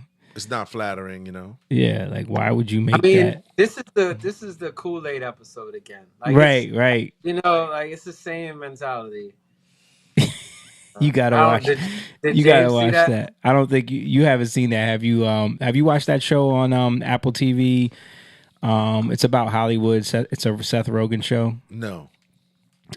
So there's an episode. Well, there's a storyline in it throughout where they're trying to do a Kool-Aid movie. Like they want to do like the Barbie movie, but with Kool-Aid, right? They want to make Kool-Aid this franchise character. They're going to do merchandise, everything. Big movie. And they cast Ice Cube to play, like they do this whole thing with the storyboard. They got all the characters laid out, and they cast Ice Cube as Kool-Aid. His wife is like Sandra Oh, and then they got like some other characters as his kids or whatever. These are the people that are going to voice the characters, right? So then they're all in a meeting, and they're all looking at the board, and they're all like Jews and white people, and they're like standing there, and they're like, "Are you guys seeing what I'm seeing?" And then he's like, no, Seth Rogen's like, I don't see it. What are you talking about? And then the other girl's like, I see it. And she's like, damn it. And then they're like, Kool-Aid's black. And they're like, is this going to be a problem that Kool-Aid's black? So then they bring in like one of the black employees to ask him, like, do you see this as offensive that Kool-Aid's black? And then he says, nah, man. But then he's like, but how's Kool-Aid's wife going to be Asian? Like that don't make no sense. Kool-Aid gotta have a black wife. You can't have. So then they're like, you're right, we can't. So then they had to swap out Kool-Aid's wife. But then they're like, but then his kids can't be. They have to be black too. So then they swap out all the kids, and then they look at the new board, and everyone's black now. The whole character thing is black. But then they're like, wait a minute.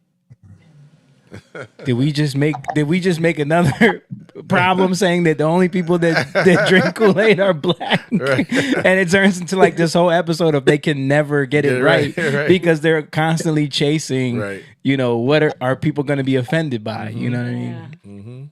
Yeah, it's a funny episode. Yeah. So the point is that it turns into like this, it can destroy anything, right? And that's like kind of like what the statue is. Oh, like, yeah. It just becomes this thing where it's like, what? What is Yeah. that? Right. Yeah. Yeah, but I thought that was crazy. I can't find the dude that made it. I think he wants to distance himself at this point. How did we get onto this? I'm just trying to remember. Oh, we were talking about I don't remember. We We're talking about first me about the situations. Remember? Yeah. Growing up, and then. Well, we're talking about trauma. We're talking about we're talking about how in the black community it's hard, you know. And it's been peddled to them. Yeah, even especially in the churches. Like Jamal Bryan is always making that the priority. We had that talk about the dude talking about the police, right? Sure. And all the backlash that he got because he said that you should obey the police. Right, you know? right. It's like, oh yeah, Philip Anthony Mitchell. Right, Philip Anthony Mitchell. Yeah, so it's like when you can't allow certain trauma and certain ideas, when you can't get over them. Even when it comes to putting God first, like you put that before God, right? You know, that's like even that, like that's all programmed, you know, through trauma, like through triggers. What I'm saying is that we can't even to not be able to consider somebody's side or what they're saying and really hear them out. Yeah, that's trauma. You've been through some stuff. You know, and this is why we get so if you think about like Gangs of New York, you know, that movie, like who knows if New York is really like that? Yeah, I do. I was gonna have my daughter watch it just to her to get a perspective. But the funny thing is, like, everybody's fighting, but they're even fighting against themselves. Like really, you know, like there's nobody's really loyal to anybody. Right. You know, you're just really loyal to yourself, but you're just more familiar with these certain people because they talk like you or they look like you. Or in group preference, man. Yeah, because they're all the same race. Yeah, and this has been going on for a long time. You know, fighting. I mean, this is the flesh. That's when we talk about the flesh. That's the flesh. Yeah, you know, we're so familiar. We're so familiar with people that we feel like we have the right to talk about them. You know, like you can't talk about black people. You ain't black. Yeah, like, yeah. You understand how fleshly that is? You know what I mean? Like in terms of, we can't even talk about things in just a rational way because we're not allowed to. Yeah, you like know? we have to, and especially like me and you, we always have to think like, okay, when we talk about black people, is it going to be considered wrong because we're not considered fully black? You know what I mean? Yeah. And I know for you, even like black people will hit you with the, well, you're not really because you from the Caribbean. That's not the same thing. Yeah. You know? Yeah. No, that's true. I mean, I think when you're biracial, for me, and we talked about this before, when you're biracial, you're in the middle because you get it from both sides. I've heard crude jokes from each side. I've heard that because people they want to see, number one, when you're in the middle, they want to see which side are you loyal to. Yes.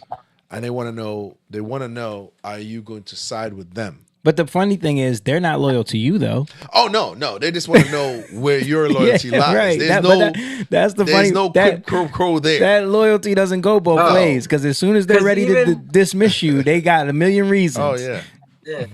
Because even if we just talk about color, like, dark skin will turn on light skins in a second. Right? You know, like yeah. We talked about that. We were talking about that this weekend. Yeah, like it doesn't. You can pick apart anything. Yeah, know? you can have a bias for anything. Right. It doesn't matter. So my point is that, like, even that, like, how are we? Do you know how light skinned people are? Like, you know what I'm saying? Right. Like when we bring that type of stuff up, like, how are they? Yeah. Like, how do we? What does that mean? Yeah. Like, and we become so familiar, and then if somebody, so like if they're talking about that, you got a white person in the room, the white person's like, wait, what wait, so what are you? And then they're like, oh, you wouldn't know nothing about that. Like, you understand what I'm saying? It becomes so off-putting. And I think for us growing up around so many different cultures and seeing that, like, because you know my Hispanic family, they make jokes about other races. My black family, they make jokes about other races.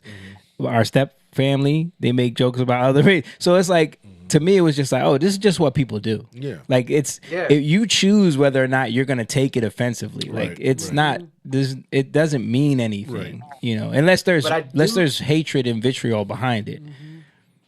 I do think though that we can joke and make light of things that shouldn't be made light of. Like, this is where I say like that familiarity without reverence is very fleshly. Like, because you think it's okay. Well, I know you, so I can disrespect you. Or you can just say, well, I'm just going to do it because it's a stupid rule. You don't know me, so you don't say nothing. Like people will do that too. Like my thing is because we've all been in those situations where like your white friend get a little too comfortable and want to make a black joke, right? Because and then you become the butt of all the jokes because you're the one black guy in the group, right? But my thing is like I'm speaking to the fact that like if you're the type of person that you make off color or like racially stereotypical jokes all the time, but then if someone makes a joke towards your race, you're like. Like that to me, it's like that's usually what happens. Yeah, usually it's one person or a few who are making off-color jokes. When it's done to them, they're offended, and that's when the conflict begins. Right? It's like don't be a hypocrite in that way. Like we all, if you can do it, like that's why I hate the whole like black people can't be racist because it's like. Well, the reason why people even ask you like, well, what are you? Well, where are you from? Because people want to put you in a box that they can label you and know you. And they want you on their side. Some of the time, they want you to be on their side. Yep. But firstly, they want to know you. They want to know if you're friend or foe. Yeah. See what I'm saying? Like, that's what the flesh does. But my point is that with God, it changes that whole aspect. It changes that whole paradigm. Right. Because now, what does God? Love your enemies. Yeah. Right? We're not supposed to other people. We're supposed to look past how they treat you. I'm taking it all the way back to like the video where the black guy is getting cursed out by the white guy and the black guy is not getting, now nobody even looked at it that way, right? Yeah. Like nobody brought that up. He's a racist. Guy, yeah. Right. But people could bring that up, right? Oh, look at this racist guy. But he didn't even look at it like that. He didn't bring that up. He just calmly spoke to him.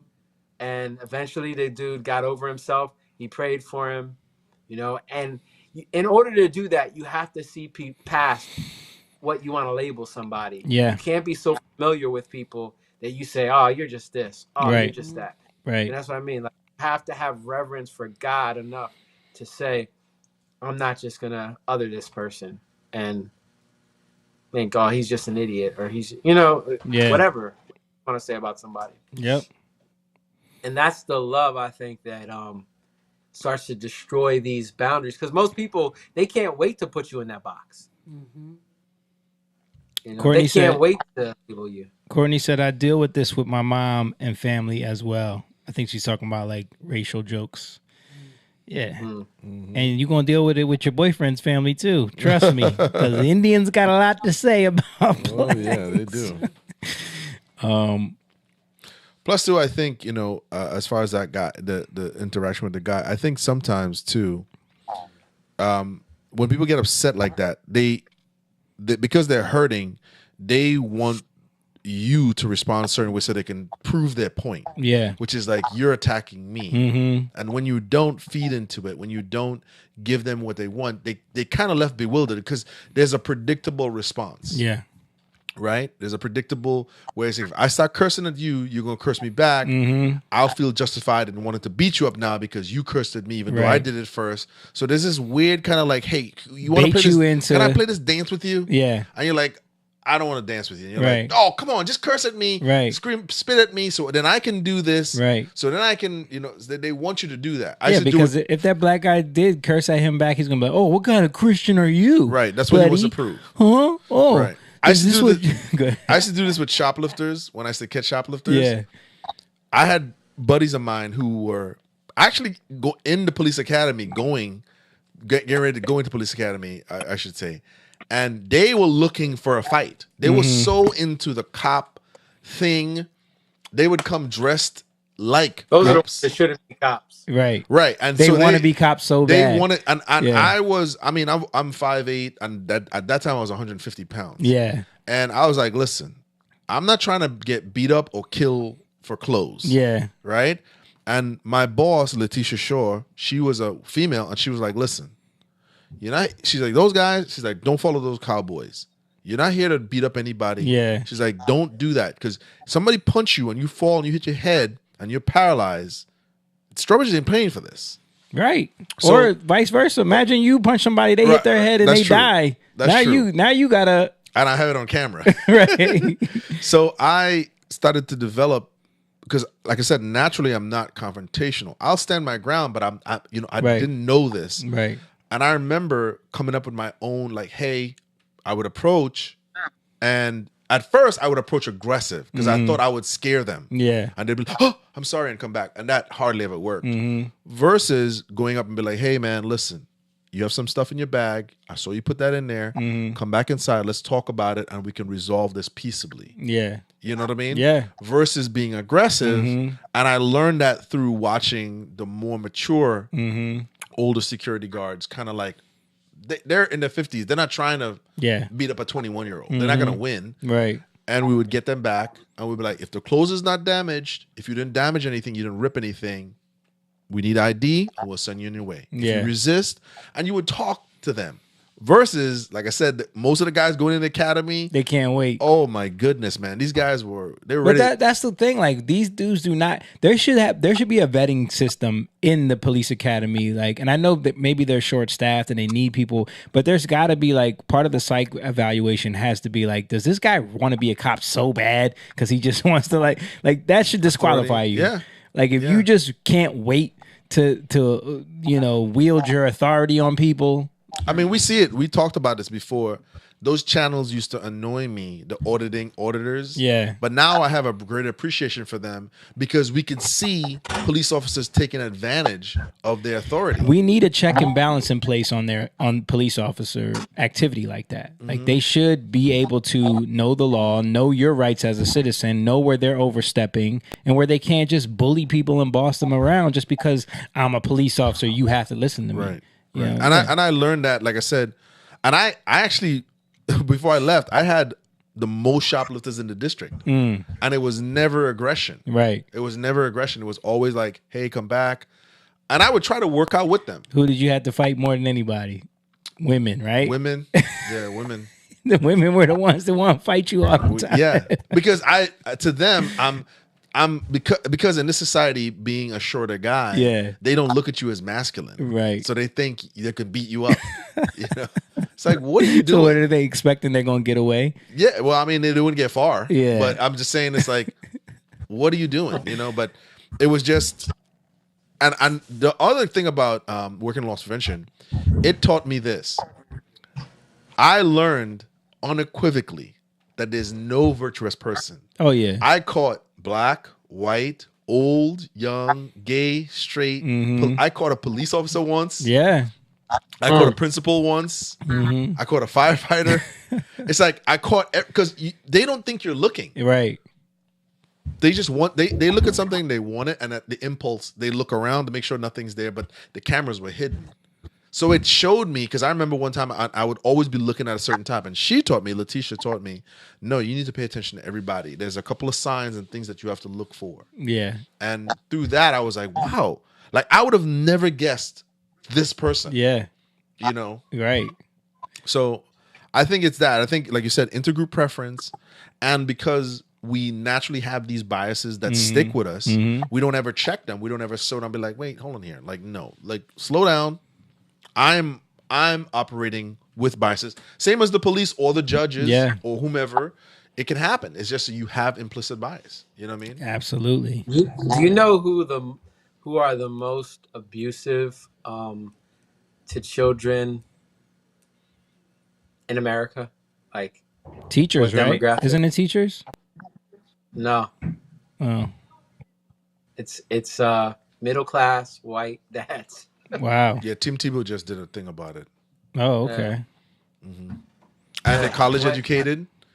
Most of them are college educated. He did the whole thing about it, and he said it's not something that they talk about. Let's see if Charlie Kirk goes on college campuses and talks about that. No, not at all. I mean, he loves bringing up the demographics of crime and the crime statistic. Let's see if he brings up that one.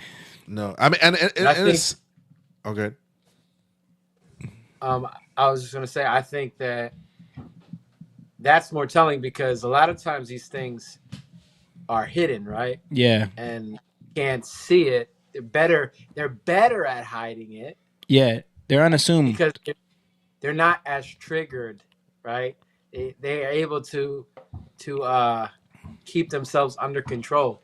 But just because they keep themselves under control, doesn't mean they have it together, really. You know? And not only that, but part of what Tim Tebow said was because they come from middle class to upper middle class, is nothing to see here. You don't think of it as it's not the typical. You know what I mean? Yeah.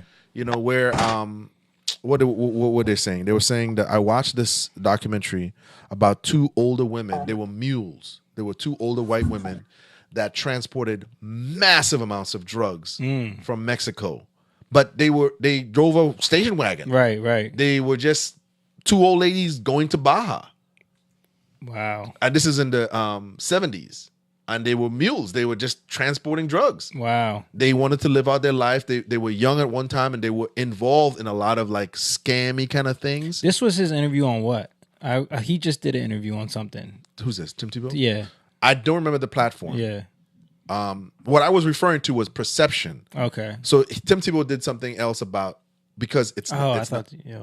This is a little different. This was the reason I'm saying is people are not looking because it's not the usual suspects. So you can get away with this. This has nothing to do with Tim Tebow. Okay, but basically this was connected to that. No. He was trying to point out something because he was saying that this goes unnoticed because they're college educated. They're in between 55 to like 60. Usually around there, middle class, upper middle class white men, right, Caucasian men, right. Said. But I was saying the perception of criminality has been so co-opted by the media and everything like that. That the one I watched was for years these two old ladies were transporting drugs, but they were looking for the essays. The black dudes, the young hippie white guys, they were looking for that. They had the drawings and everything, and they were already the Border Patrol was pre-programmed to look out for that. So two old ladies in a station wagon, they're not up to nothing. Right. And they were just letting them get in. They weren't drug dealers. They were just moving mules, it. They were just moving it from one, and they did it for years. Wow. You know. So it's all about, like I said, like. You can be trapped by that too. You know, absolutely biases and our own preconceived notions. Again, the if we look at things, well, God says this to Samuel in 1 Samuel 16, I think it is, where he's looking for the next king, which is going to be David, and he's like, this guy's got to be the one. And he's like, I think it was like the firstborn, the strong guy, the big guy, but it was the last one. It wasn't even called from all his sons. Yeah. Right? There were 8 sons altogether. And God says to Samuel that man looks at the outward appearance, but he looks at the heart. Right.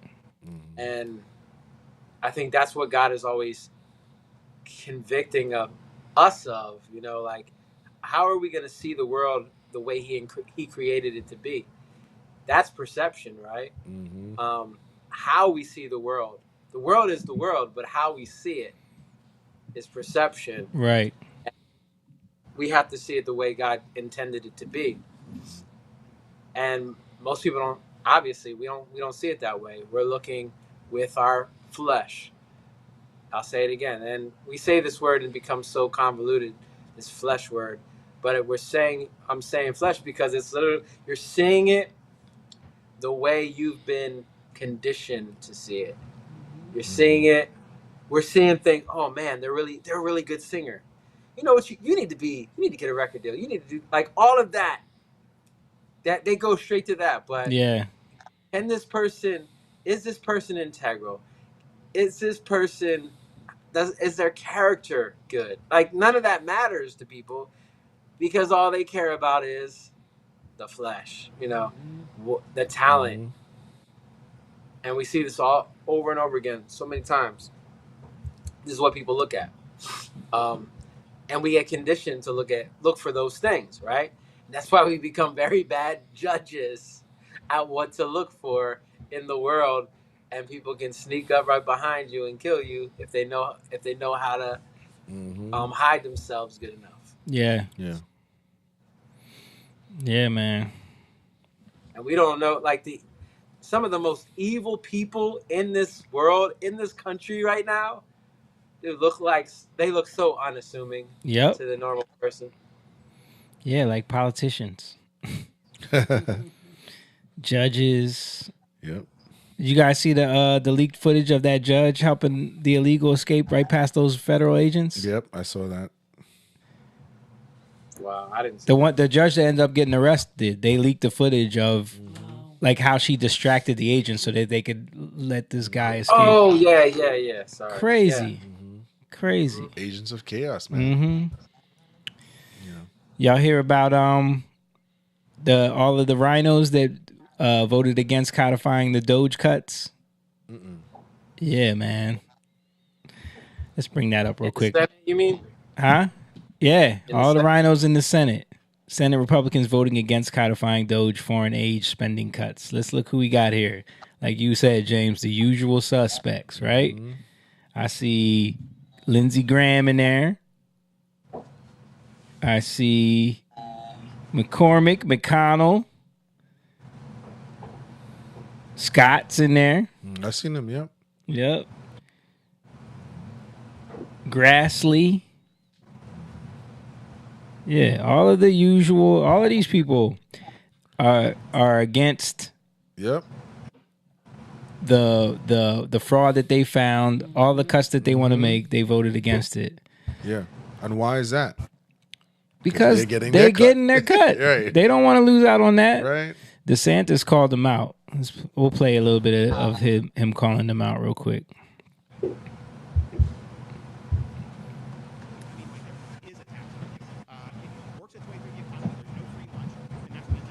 Why is it so low? Is a tax on you. It works its way through the economy. There's no free lunch, and that's what ends up happening. And it's a little frustrating. Elon Musk went into this DOGE effort. He was getting lampooned. I mean, like they're firebombing his Tesla dealerships. Media is smearing him relentlessly. His business has suffered all this stuff because he basically said, look, we can't keep doing this, and we need to moderate and reduce the amount of money that the federal government is spending. And yet, we have a Republican Congress, and to this day, we're in the end of May, past Memorial Day, and not 1 cent in DOGE cuts have been implemented by the Congress. That's one of the reasons why we need a balanced budget amendment to the U.S. Constitution. It's another reason why we need term limits for members of Congress. Yes. Yeah. 100%. Exactly. But I think what you've seen with how, and I kind of said this early on, that DOGE and Elon were on a collision course with the swamp. And the question is, what would happen? And I don't think there's any question that DOGE fought the swamp, and so far the swamp has won. And that's just unfortunate, but I don't think you can look at this any other way. So this is hardwired into how the people in Washington are borrowing and spending your money. But it has huge implications for the viability of our economy, our country, and everything going forward. And, don't tell me it can't be done. When I became governor, so if you look at, Florida's been a state for 180 years, if you look at all the debt that's been accumulated over our entire history of statehood, just since I've been governor, we've paid off 41% of it. And we're doing more every day. So that's not adding to debt, that's reducing debt. We have the lowest per capita debt of any state in the country, and if you looked at what your share as a Florida resident is for our outstanding state debt, it's about $400 a person. What is your outstanding share for the U.S. federal debt? It's like $105,000 a person, and escalating. Ours is declining.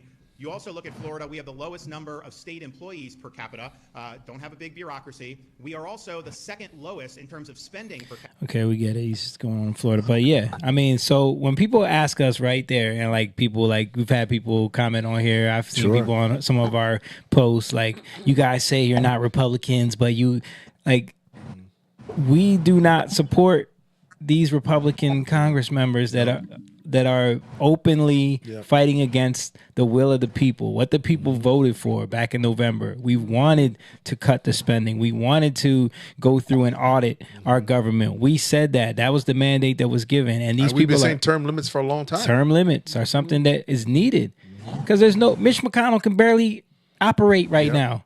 Why is he still have a say in what our country wants? Right.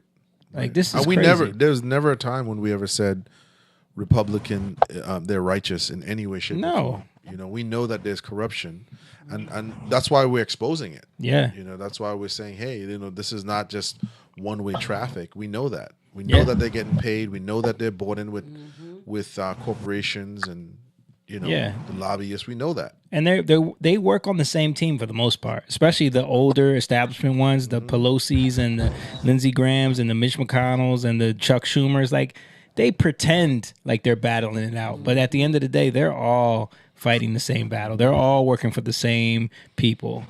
Let's watch Elon Musk's reaction to this. He's just like, there's just like a sense of defeat in his voice here. I think in terms of political spending, I'm going to do a lot less in the future. And why is that? I think I've done enough. Is it because of blowback? Well, if I see a reason to do political spending in the future, I will do it. I do not currently see a reason. Yeah, he's done. He's done. And I think he knows, like, who else would he back besides, like, Trump was the only one that was going to give him the opportunity to go in and do what he did. None of the rest of these people, they're all bought and paid for. Right. So he's like, why would I back any of them? Why would I put any money up for either Democrat or Republican? You know, right? And even you know, Trump, to a certain standpoint, he can't do what the president of is it Ecuador? Or Ecuador, right. El Salvador, El Salvador, where he actually investigated all the senators and politicians. Well, that's what we're supposed to be doing, right? That's what Dan Bongino and Kash Patel have been telling us.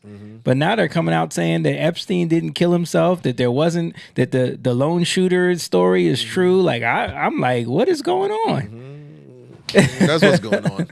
Like, they're telling us all the stuff. They're like, wait, they're like, I think Dan Bongino said the story of the shooter that tried to assassinate Trump, like, there's nothing really there. Like, what? Nah, I can't buy that. Yeah, I don't buy it either. And it's so quick that they were like, there's nothing. Right. Okay, bye. And they did like this interview, like the staged interview. Like that. It was just fishy, man. Yeah. Let me see. I want to play a couple more things before we wrap it up. Oh, I wanted to show y'all this because we grew up in the 80s, right? We grew up in the 80s when times were much different.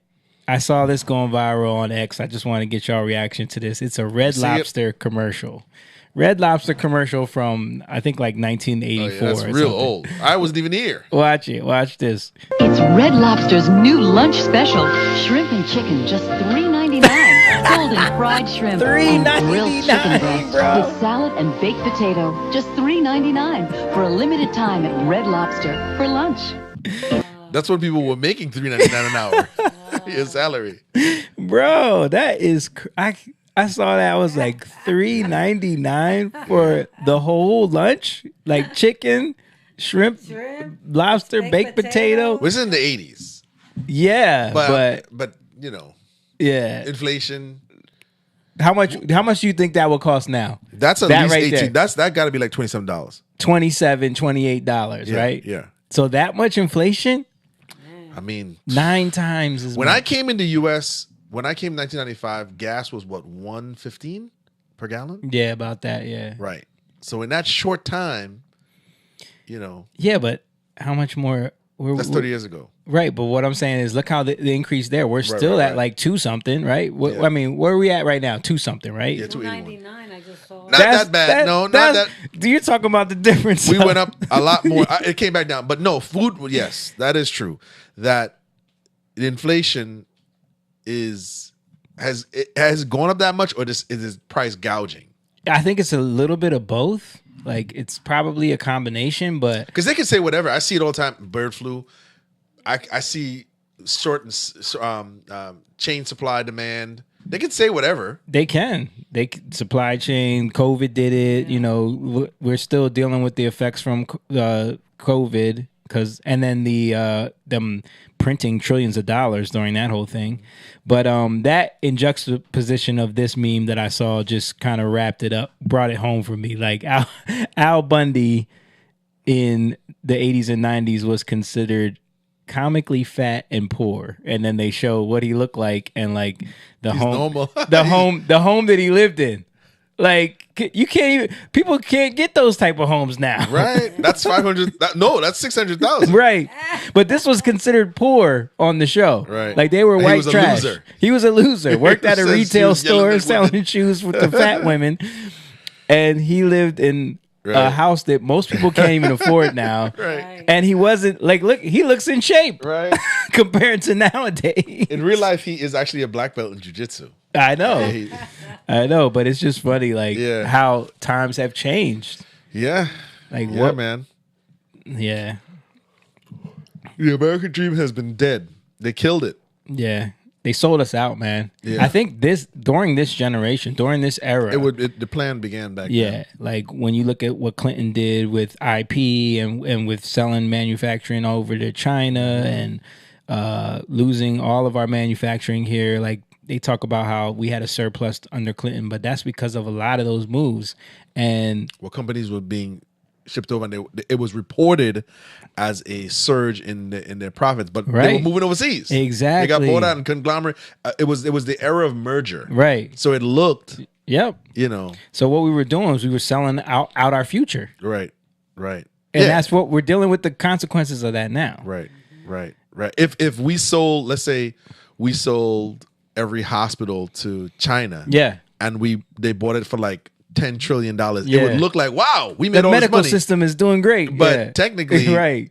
And now people are dying because they got to be on a waiting list. Right. It didn't work out. Yeah. You know what I mean? Yeah, and that's the thing that we didn't see at the time. And Ross Perot was the only one that spoke out against Trump was speaking out against it. He was. He was talking about what yeah. we were doing in China. He was talking about all That of our is true. manufacturing That is back, true. but as a Democrat back then. Yeah. Right. Have you guys heard of the stuff that happened with China when North Korean what do they call it? Escapees, I guess you can call them. No, I haven't. No. heard of that. What happened with Have that? come over to China. Well, a lot of them have ended up as slaves, as sex slaves. Oh yeah, we heard about that with the Yomi Park Yeah. situation. Yeah. Or they're used to harvest organs. Oh wow. Yeah. Yeah, man. And I'm just bringing that up because, like, something like China, like, they don't care about people. No. They're just using them because there's no value. Yeah. We saw that when they were welding people into their houses during COVID. Right. It turns out these American senators don't care about people either. Right. As long as they get their cut. That's the truth. Joe Biden included. It becomes more and more like that, and again, like these people who were selling out America in the late 80s and 90s, America didn't know. Yeah. Most of America didn't know.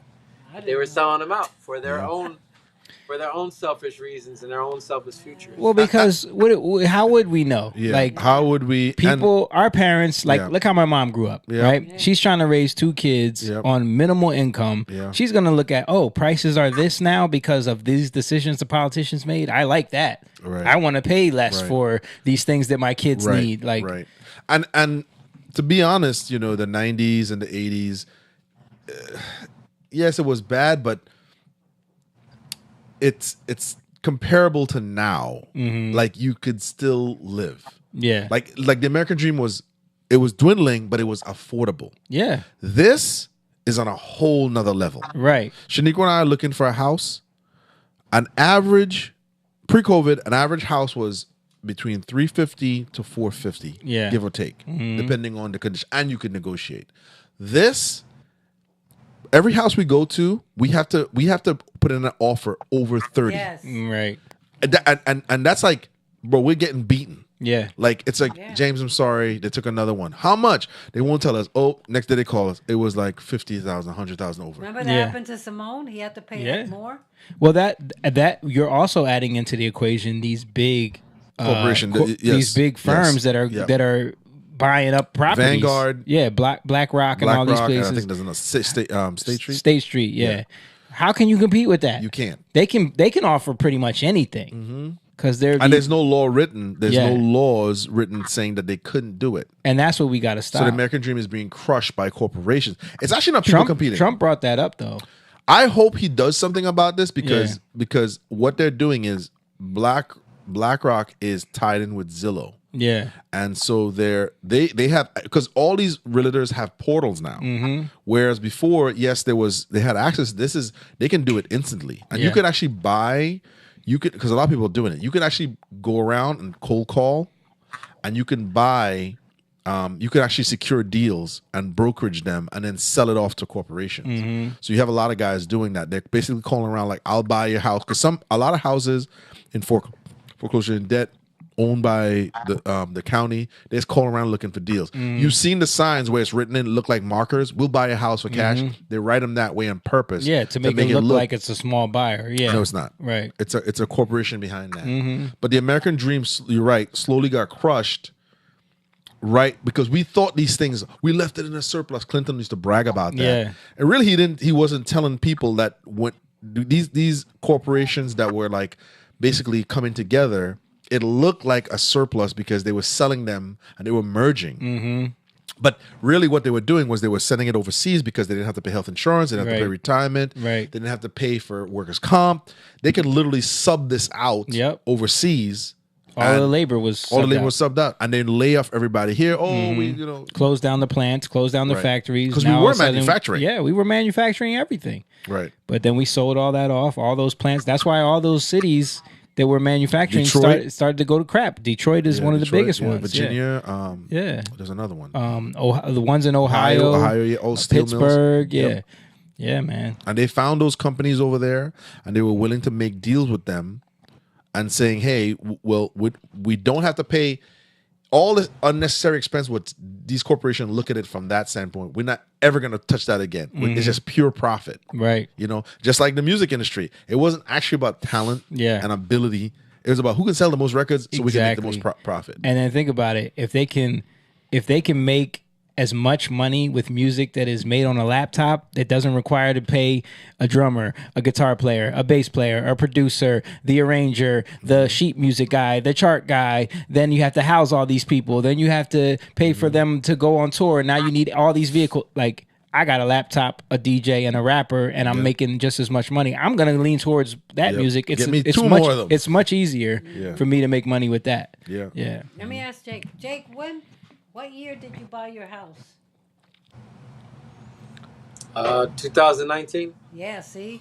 He just got it right before COVID. And I bought mine 2017. Yeah, listen. So, but no one could have predicted this. Nope. No one could predict this. No. Not even the house across the street from me went on the market at $360 and sold for $390. Wow.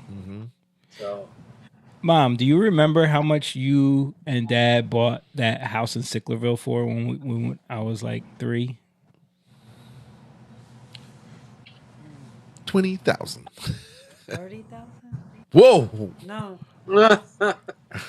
I was just joking around. No, I think it was. I think it was like around that. Yeah. Wow. I just threw it a number. No, I think it was like 30-something thousand. That's what I'm saying. Like, that's how much. And so think about it. My mom didn't have no income. He didn't have. My dad wasn't making money like that. But they could still. What was that, afford. like 85? 84. 84. Wow. Yeah. And I was never on welfare. They could afford. Oh yeah. A home. Yeah. That's why I was brought up the Al Bunny thing, because like Peggy didn't work. Right. Al was working at a shoe store. He was trying to keep her from spending money. Right. But they could afford that multi-bedroom house. Right. Yeah. Right. So It's a regular house. But this is what they sold out from us because of inflation, because of printing money, because of losing, so much of our the power of our dollar.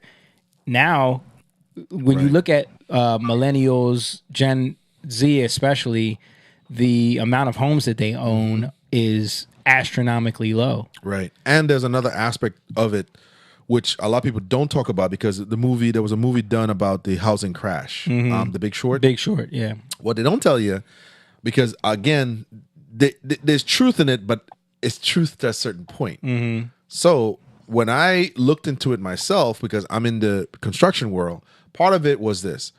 When right at that time, GM, Chrysler, and Ford, I think it was Ford, needed bailouts. Obama was president at the time. They wrote bailouts for them. Right? Using the American taxpayer dollar. Yes. Right at that time, they found out that there was these predatory loans. They'd known about it. They'd known about the predatory loans. And what they were doing was they weren't really checking people's credit to see if they could actually pay this. They kept on doing this for a long time. Yeah.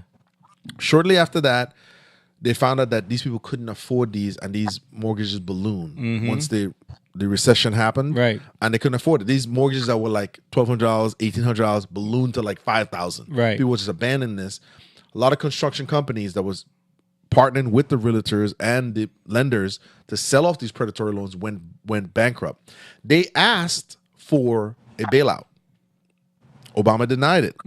His presidency, under him, they denied it. There's no way you're telling me that the same people who did the research on bailing out the auto industry couldn't see that same thing was about to happen. Yeah. Which the average car back in 2008, the average car was like about 30, 35 grand. The average house was close to like 250 at that time. You're telling me you bailed out this industry with the taxpayer money, and you didn't do the same thing for something that costs more, that would have cost more, and is a house has been proven to be the biggest.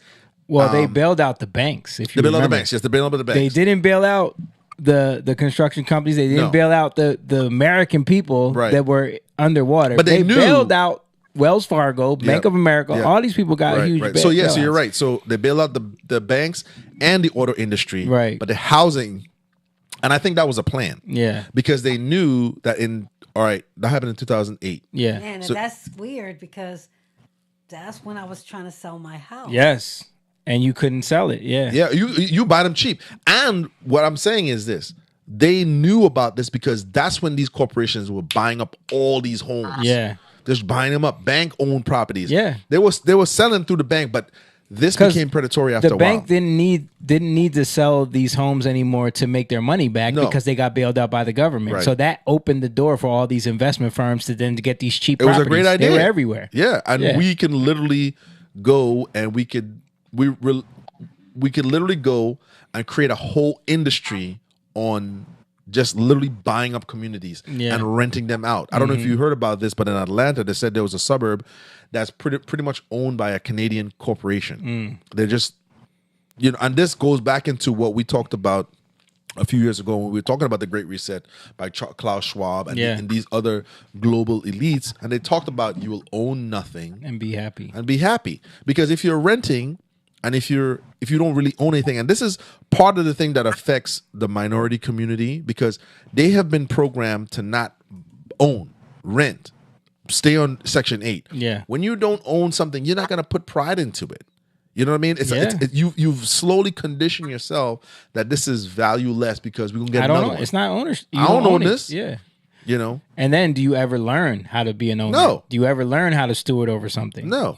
Yeah. So it and once you become used to that, it's actually very easy for your kids and their kids to kind of like be like, Dad never did that. Right. Mom never cut the grass. Mom never took care of the house. Right. It is what it is. Yeah. And now we're seeing all the effects of all of that stuff, man. Like my mom said, she was trying to sell her house in 2008, had to sell it way under what it was valued. I remember that. Yeah. Was this the house in Sicklerville? No, the one in Williamstown. Oh. Yeah. I'm sorry. I got what I wanted for it. Not what you originally wanted for it. No, but I got... Exactly. I remember you had to keep lowering the price multiple times. Yeah, but thank God two people were fighting over it, and I got the price that I was asking for. I didn't have to lower it after that. Yeah. Right. And that was... Not now. Yeah. Now people are bidding way over, and they keep telling us, they're like, "Oh, I'm sorry, you're gonna have to ask." I'm like, yeah, it's crazy. It's crazy, man. Hopefully, all of this turns around. I'm hoping some of the moves that they're making will stop some of this. You seen Klaus Schwab had to step down. Mm-hmm. They got rid of him. I think it's because you know, a lot of the moves that are happening, it doesn't look like his plans are working. Maybe they got something else up their sleeve. Who knows? But they ain't done. No, I know. So we got to keep praying and keep believing and keep.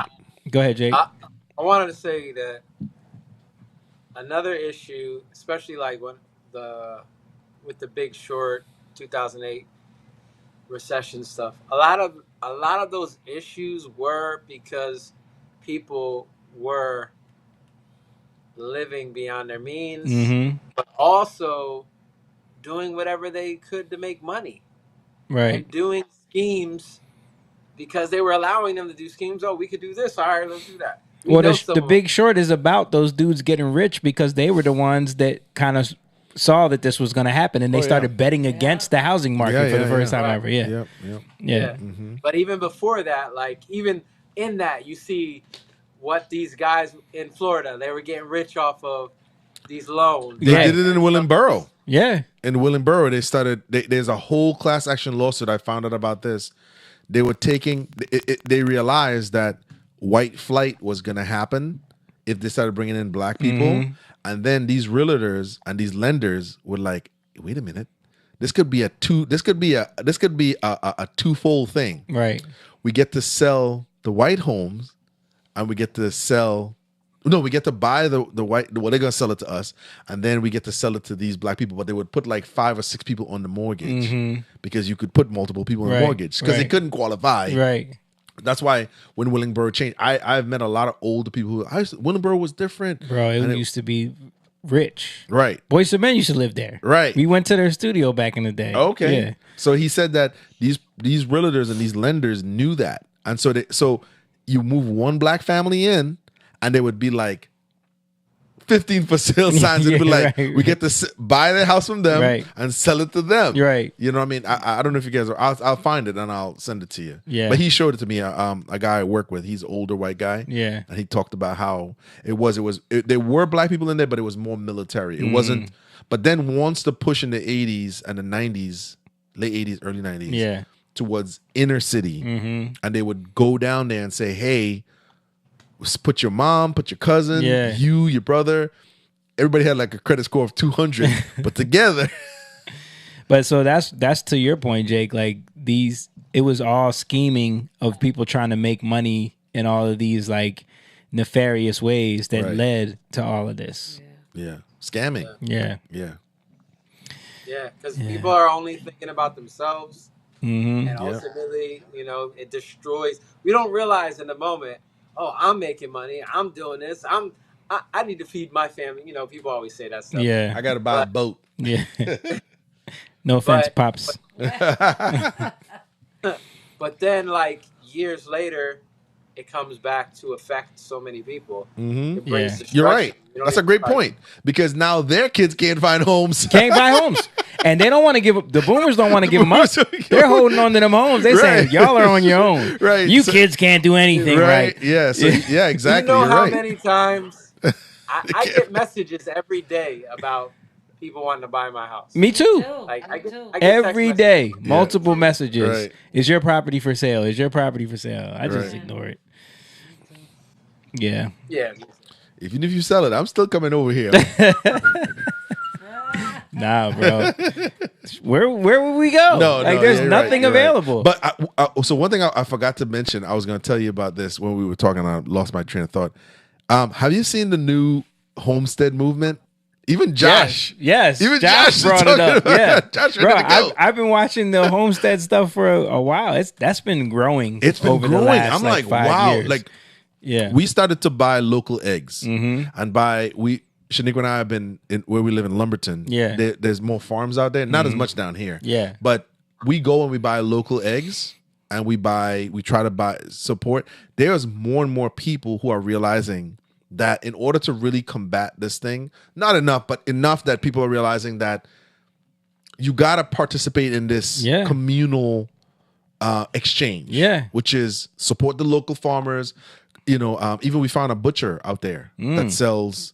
You order and he advertises on Facebook. Is it like it's Black Angus? Is it expensive? It's pricey. Yeah, it's pricey, but you're not getting mixed. So you're getting from one cow. Yeah, you're not getting, because there's a little secret in the world of meat. Oh yeah, absolutely. It's from all different. Right. Yeah, you don't know where you're getting. I mean, we don't understand processing. Yeah. So we don't think like, wait a minute. So this beef that's in this packet is really like 20 cows. Right. Well, so if one is sick, right. You know. Yeah. Or even like how these animals are processed. Like if one is not it's all well, mixed in there. it's in there. Yeah. You know what I mean? So with him, he's like, no, we try to section it off so you're getting from the same animal. Right. You know what I mean? Yeah. You know. Yeah, I mean, dude, how long have I been talking about I want some chickens and some goats? You know? Yeah, man. Well, you got chicken coop back there. I know. I just got to get a fence. You got to have a fence. Yeah. There's too many foxes and stuff like that around here. But I definitely want some chickens and some goats. Yeah. Like, People are doing it though.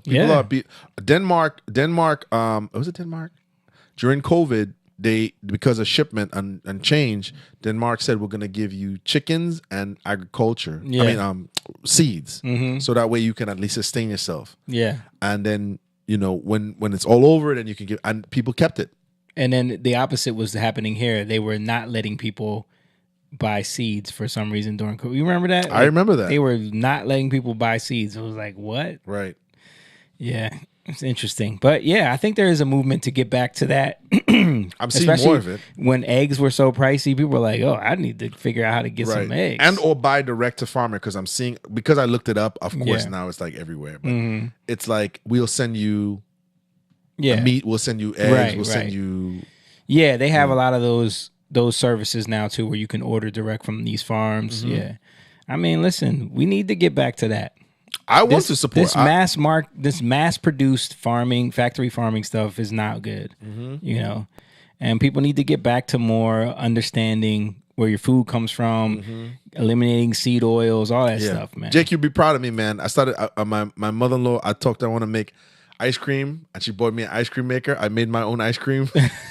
Nice. Except in the fatness. All right.